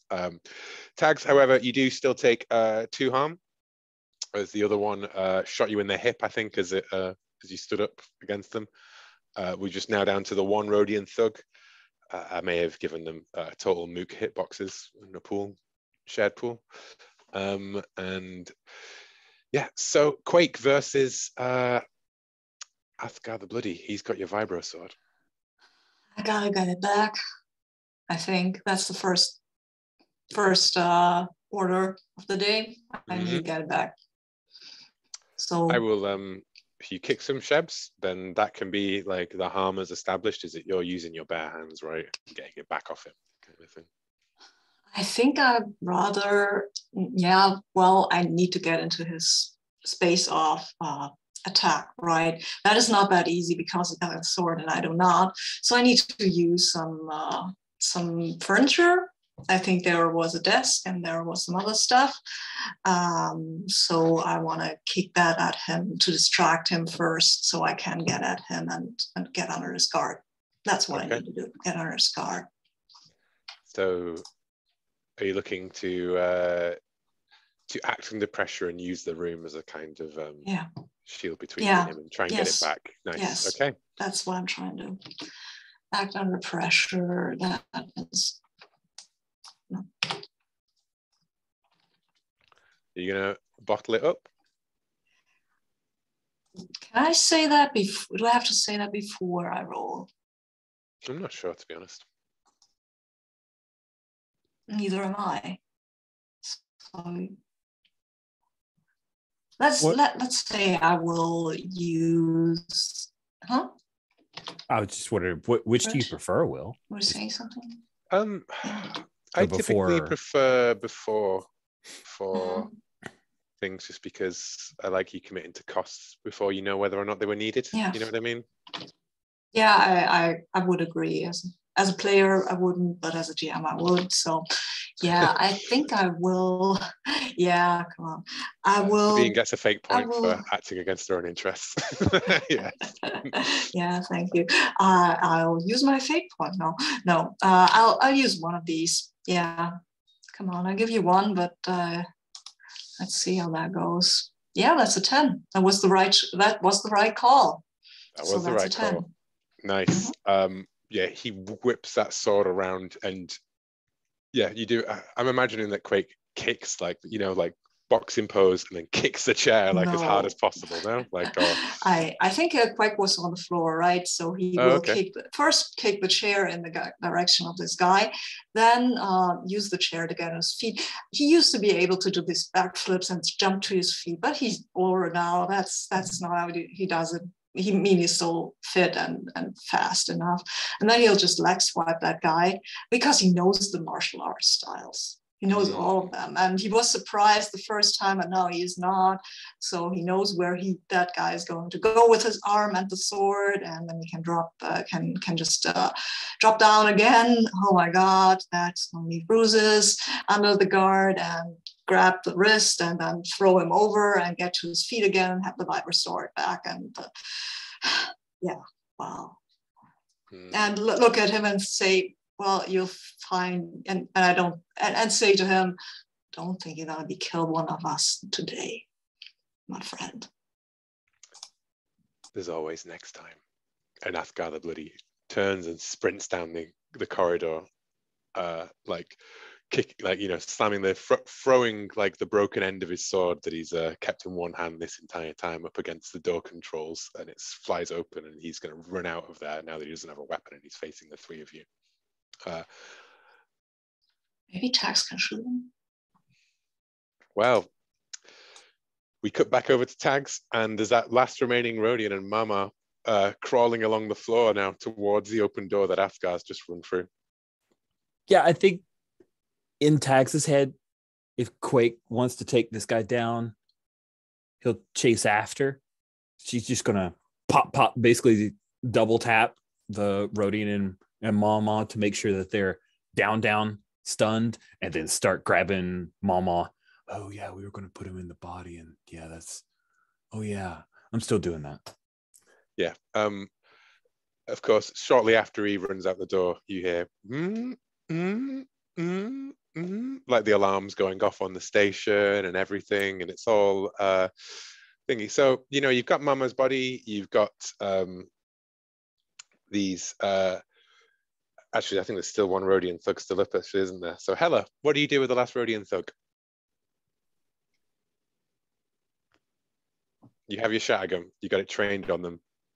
Yeah, I think I'm not sure what tone are we going for here. Are we going for just shoot them, or are we going for like drop it? I don't know how we want to play it. Either or are both, completely fitting within the Star Wars milieu. I think sometimes they demand that people put their hands up, other times they just shoot first. Yeah. Someone pointed out that like Stormtroopers always gives the rebels a chance to surrender, whereas the rebels just shoot immediately upon seeing the Stormtroopers. Oh, wow, that is a brilliant realization. Yeah. So I think she tells him to drop it, and then like bashes him in the face with the butt of the gun. Okay. I think that you're giving them a reason to do it, so manipulate someone to get them to stop. Cool. Yeah, that sounds right. So that's charm, right? Which is -1. Shouldn't try to be fancy. So -1. That's a 4. That's a 4. Okay. So it's an XP, but it's an XP. And I'm just gonna say that he sneers, laughs, and he just shoots you straight in the gut, dealing another harm to you. But then you can crack him in the face and knock him out, just because I'm done with this combat, frankly. Mechanically speaking, it can sometimes be hard to take out multiple enemies in Monster of the Week, I think.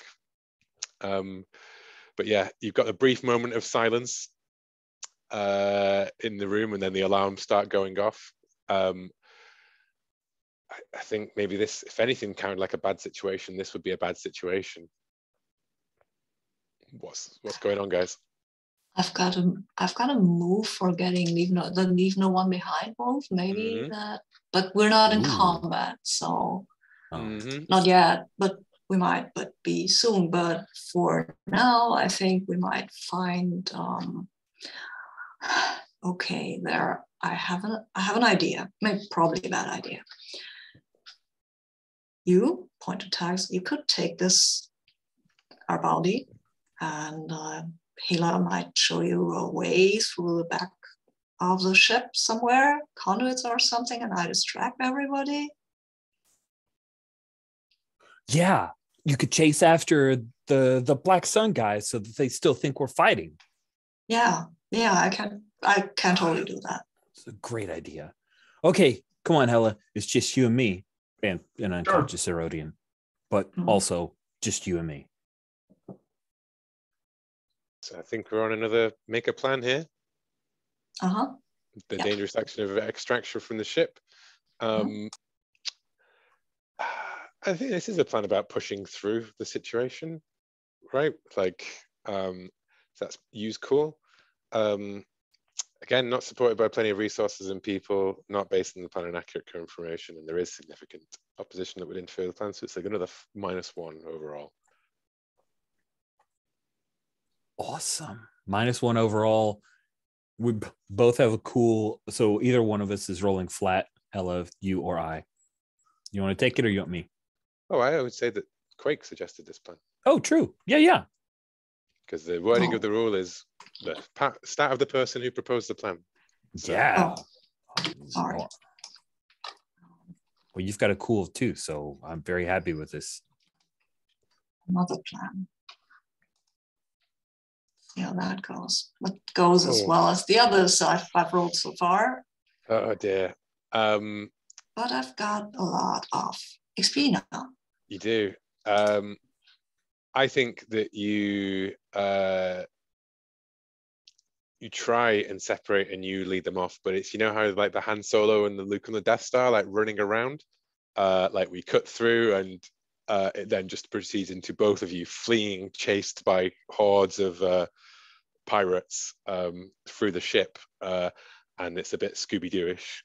As you know, like you two are like, okay, we got her, and then you just see Quake going, followed by like loads of Rhodians, and then Quake like loops back around again, and then just sees you two like chased off by the same group of Rhodians until you're all three of you are running down this corridor with an unconscious. Who knew there were so many Rhodians?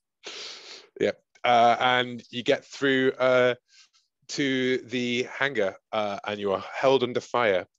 And I think that this is, I know that we're stacking up rolls on Sabine here, but you see Bill bring the ship in, like swooping into the hangar, and he's like, the mission did not go according to the parameters. Do you need extraction? And, you know, is sort of hovering there. You can see the Black Sun ship, Athgar the Bloody, you know, leaps on board, and as he flies off, you just see him like raises his hands up to his eyes, and he points at Quake, and he points at Hela as he flies off. Doesn't point at Tex, barely registers. Right, he forgot me. Yeah. And yeah, so I guess the last roll here is, can you get aboard the ship and keep your bounty, take your bounty with you, or do you have to leave her behind because she's slowing you down? And is this going to be a complete wash of a mission? I was thinking maybe I could use my preparedness to have something that would help us bring her along. Are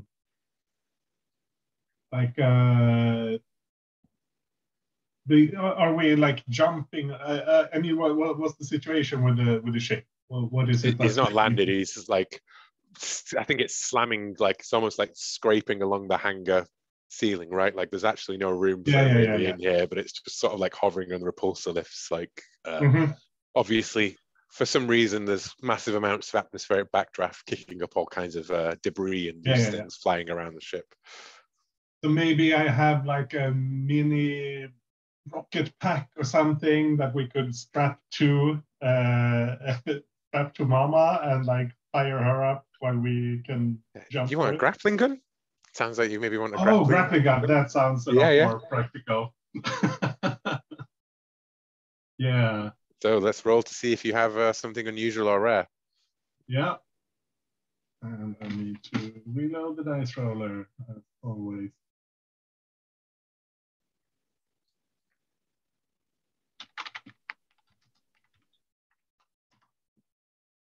I do. I rolled You a do. 10. You have it exactly where you need it. Yeah. You have it right here, right now. You know, I quite like the idea of it. Maybe it's something that's like attached to the ship. You know what I mean? And then like you've got like kind of like the other Yeah. end. It's like a sort of energy tether or something, right? Like there's like you just need to strap it onto her, click the button, and then like she just like pulled back into the open hatch. Yeah. Like drool Bill, flying out of her face. Yeah. Bill, activate the rear port tether and Yeah. Just leaves the three of you down there now. Yeah. So let's see.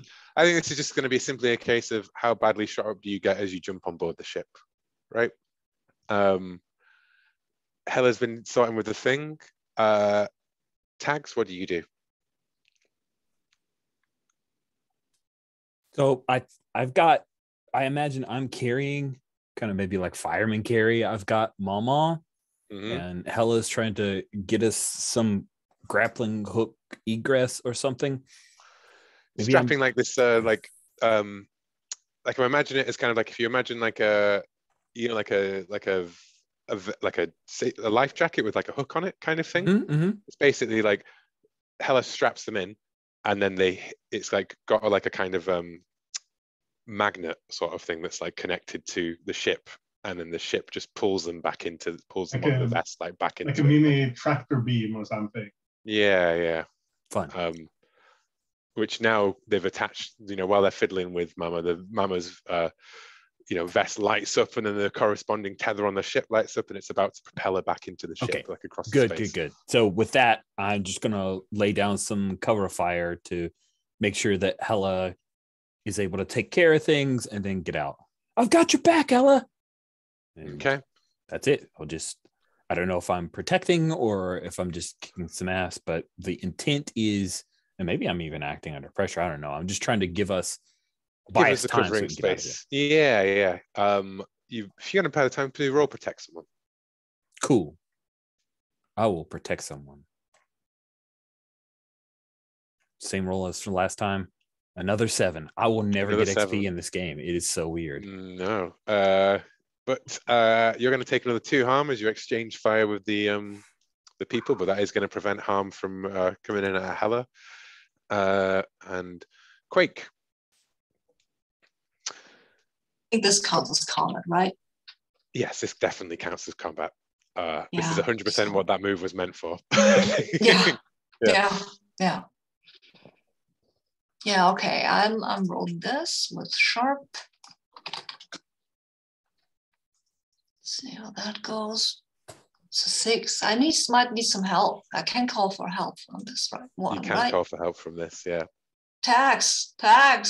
Cool. I think what I'd like to do is, as I look at my stats and try to angle for something I don't suck at. I'd like to charm them. Yeah, I know, right? Shooting us, please.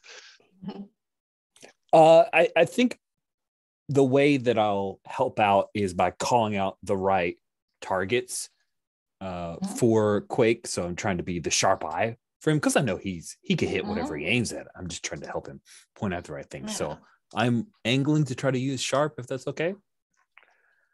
Yeah, sure. You know, maybe you're looking for like the thing that you can shoot that will shut those blast doors that one group of Rhodians is. Oh, yeah. If you shoot that control, it'll close the blast door. It always works. And I rolled a 12. Wow, nice. Yeah, that. Which brings it up to a 7. Right. Which means that, and I'm going to take Quake's leave no one behind as getting someone, as in multiple someones, like the rest of the team. Yeah. So in a 7 to 9, you can either get them out or suffer no harm. You choose. I get them out. You get them out. You are going to take 5 harm. Basically, you're basically doing like the like the get to the chopper kind of like holding them off. But the armor this is not armor piercing, right? No, so it'll just be 3 that comes through after the armor. 3 harm. I can live with that, hopefully. Yeah. Blaster bolts ricocheting off the ship. Quake, being riddled with blaster fire, but the combat armor holding out. And then like, just as they like stagger to one knee, Tags yells out about the blast door and then cuts out half the fire. Obviously, like the blast door, when it falls down, explodes for some reason. Maybe there was like a red crate propping open the door, knocking the other group of Rhodians aside, and Bill takes you out of there just as Junior is returning with his haul and the Corvette, and you hit hyperspace before he can blow you out of the sky, right, with your overcharged engines. And you make it back, beaten, bloody, none of this going to thing, with the undying enmity of Athgar the Bloody, who now knows you, and Junior Kazimlik, also at loose and perhaps looking to get revenge on the people who took away his dear mama. But you get paid your floor bounty for bringing in Mama alive, so everyone can take 4 credits. So good. And the ship only has an upkeep of 3 this session, so I'll pay one to upkeep. Yeah, me too. Yeah, me too. Okay. I realize that's probably going to be true for most sessions, but I like to leave the opportunity there for someone to be like, well, no, I'm playing a dick, and he's not going to pay any money in. Cool. So you get paid your money. Letero, your guild representative, is like, straight into there. Really? What, with that kind of plan? Oh, you youngsters. Excuse me.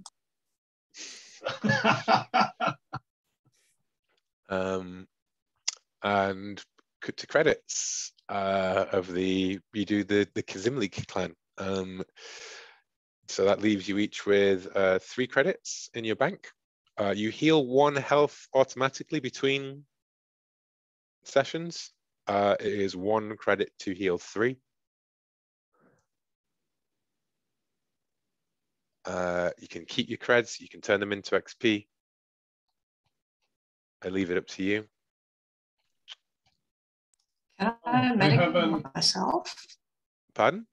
Oh, and you have a Bacta tank, right? Yeah, Oh, you have a I Bacta tank, yeah. Infirmary. Mm-hmm. I have, I don't know how, the I'm keeper going will to tell say you. you have a Bacta tank. None of you are badly injured. The Bacta tank will allow one of you to heal fully for free. Then I think we'll put Wake in the Bacta tank. But I can medic you up. Sorry? I can medic you up. I'm a medic. Oh, cool. I can do first aid. I can do that on the ship. I will do that on the ship while we're getting away after. Oh yeah, I'd like to be medic to save me some creds, please. Yeah. If you'd like to roll medic. Yeah. Okay. So I've got the 2 of you to medic on, right? Yep. I'm sitting at 3 harm, but 1 will heal in between missions, so I need 2 harm healed if at all possible. Okay, I'll try.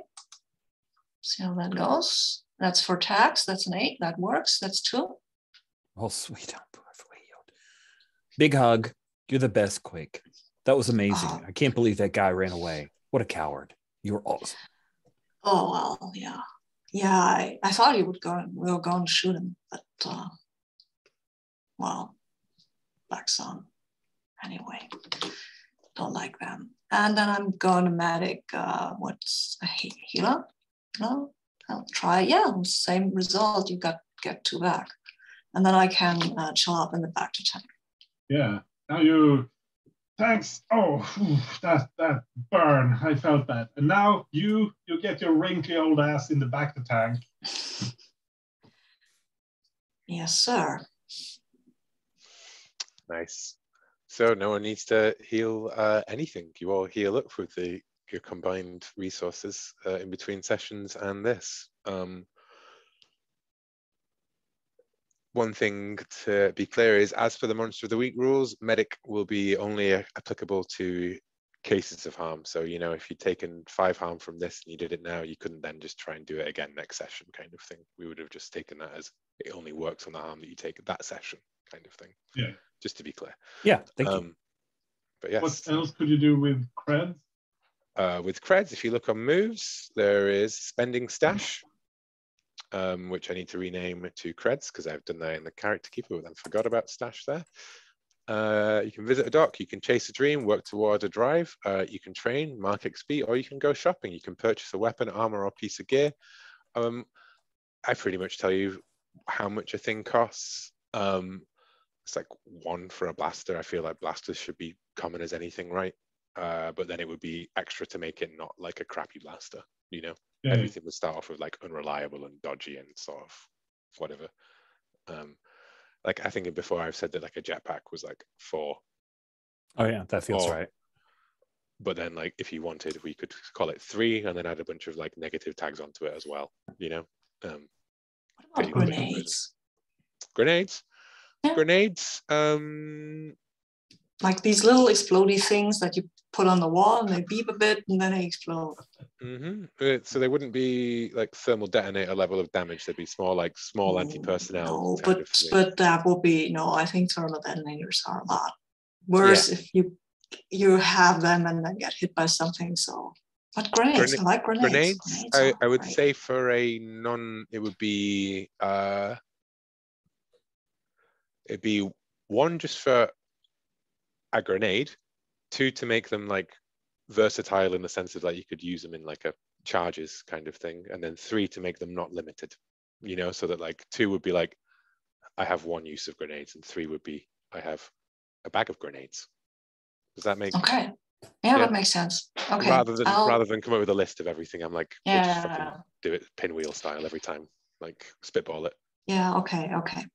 Okay, I'll might want to save for the bag of grenades. Yeah, I will put that as a note just to say on your character. Or you know what? I'll spring for these. I like grenades. Quake likes grenades. Grenades. So grenades, explosive, charges. Let's say, right? Like I don't know, versatile. I suppose we'll know what that means, in that like they can be used in throwing them or placing them and detonating them later. Explosive, detonators. Yeah, perfect. Bag of grenade, explosive charges, versatile, perfect, with no negative tags on them. 2 harm, maybe. I like that. 2 harm area. 2 harm area, yeah. Could I spend a cred to take tags as cheap body armor, 1 armor bulky, to be just nicer armor that isn't bulky? I think I make armor a bit more expensive because it's quite a critical. Okay. Thing. I think maybe it'd be 2 to trade that out. You know. I mean, I don't want more armor. I just want to remove the bulky tab. That's really all I'm after. The bulky tab. Yeah. Well, yeah, I know you. Yeah, you're right. But I think that's effectively changing your armor, though. You know what I mean? Okay. Yeah, it is. Because it's armor that's bulky. The way you make bulky armor less bulky is you get different armor. Oh, I thought Hella would do some like sexy modifications or something. Okay. I mean, that could be the explanation, but mechanically wise, it's different. Okay. From a cost, then, how many creds do you think? Just 2, I think. 2. Yeah. Whereas everybody else would only be able to buy bulky armor with 2. You know. Okay. You're getting the better aspect of it there. As is my want, I'm gonna go ahead and get that armor changed and then trade in 1 cred for XP because I always burn through everything. Yeah, I was. I actually misread when I picked my equipment. I thought the shatter gun was a scatter gun. It's supposed to be a scatter gun, isn't it? I changed it to a shatter gun. Oh, crazy. Yeah. That's Because I awesome. like the idea of it being something. Scattergun just seems like repeating the riot gun effectively, right? Like a riot gun's a shotgun, a scattergun's a shotgun. Like shotguns are shotguns. Shattergun seems more like a cool Star Warsy thing. Stun. Yeah, which is That's what. why I didn't pick that one. Yeah. So I think I just want to trade it out for a blaster pistol, if that's okay. Yeah, you can do what you like. Yeah. And then I will put 1 credit into my drive and the other 2 on XP, so I get an advance. Nice. And there we have it. And does anyone saving creds to take in? Because they can be useful for stuff, but it looks as though everyone spent it, I think, at this point. I have 1 left. I might put it into drive. I was wondering, I've got 5 XP now, and I was wondering if I can take a wronged move, because I found one that I really liked, and I was thinking about anyway, something like that anyway. You can totally take the wrong move. Okay, cool. If nobody minds, but it is a move that says something like, come on, where are you? It says something like, if you're threatening people, you don't have to, you roll with tough instead of with charm. Yeah, I know the one. For the manipulate stuff, because. Yeah. That's definitely your style. Yeah, I agree. I think that's a perfect move. I think in terms of taking other people's moves, I think the only ones that like really require much fictional justification is if you take a droid move or you take a sensitive move, right? Like, let's work our way towards that. Otherwise, it's just part of your backstory, right? That you were a criminal at some point, you were, or whatever. Like, but if you want detachable arms, then you're going to have to get rid of one of those arms. But yeah, cool. Thank you guys. Does everyone have 5 minutes to do stars and wishes? I know we're running late already. Cool. Yeah. Did you want to do that on or off recording? Let's do that off recording. Okay. Let's wave goodbye to the internet. Goodbye, internet.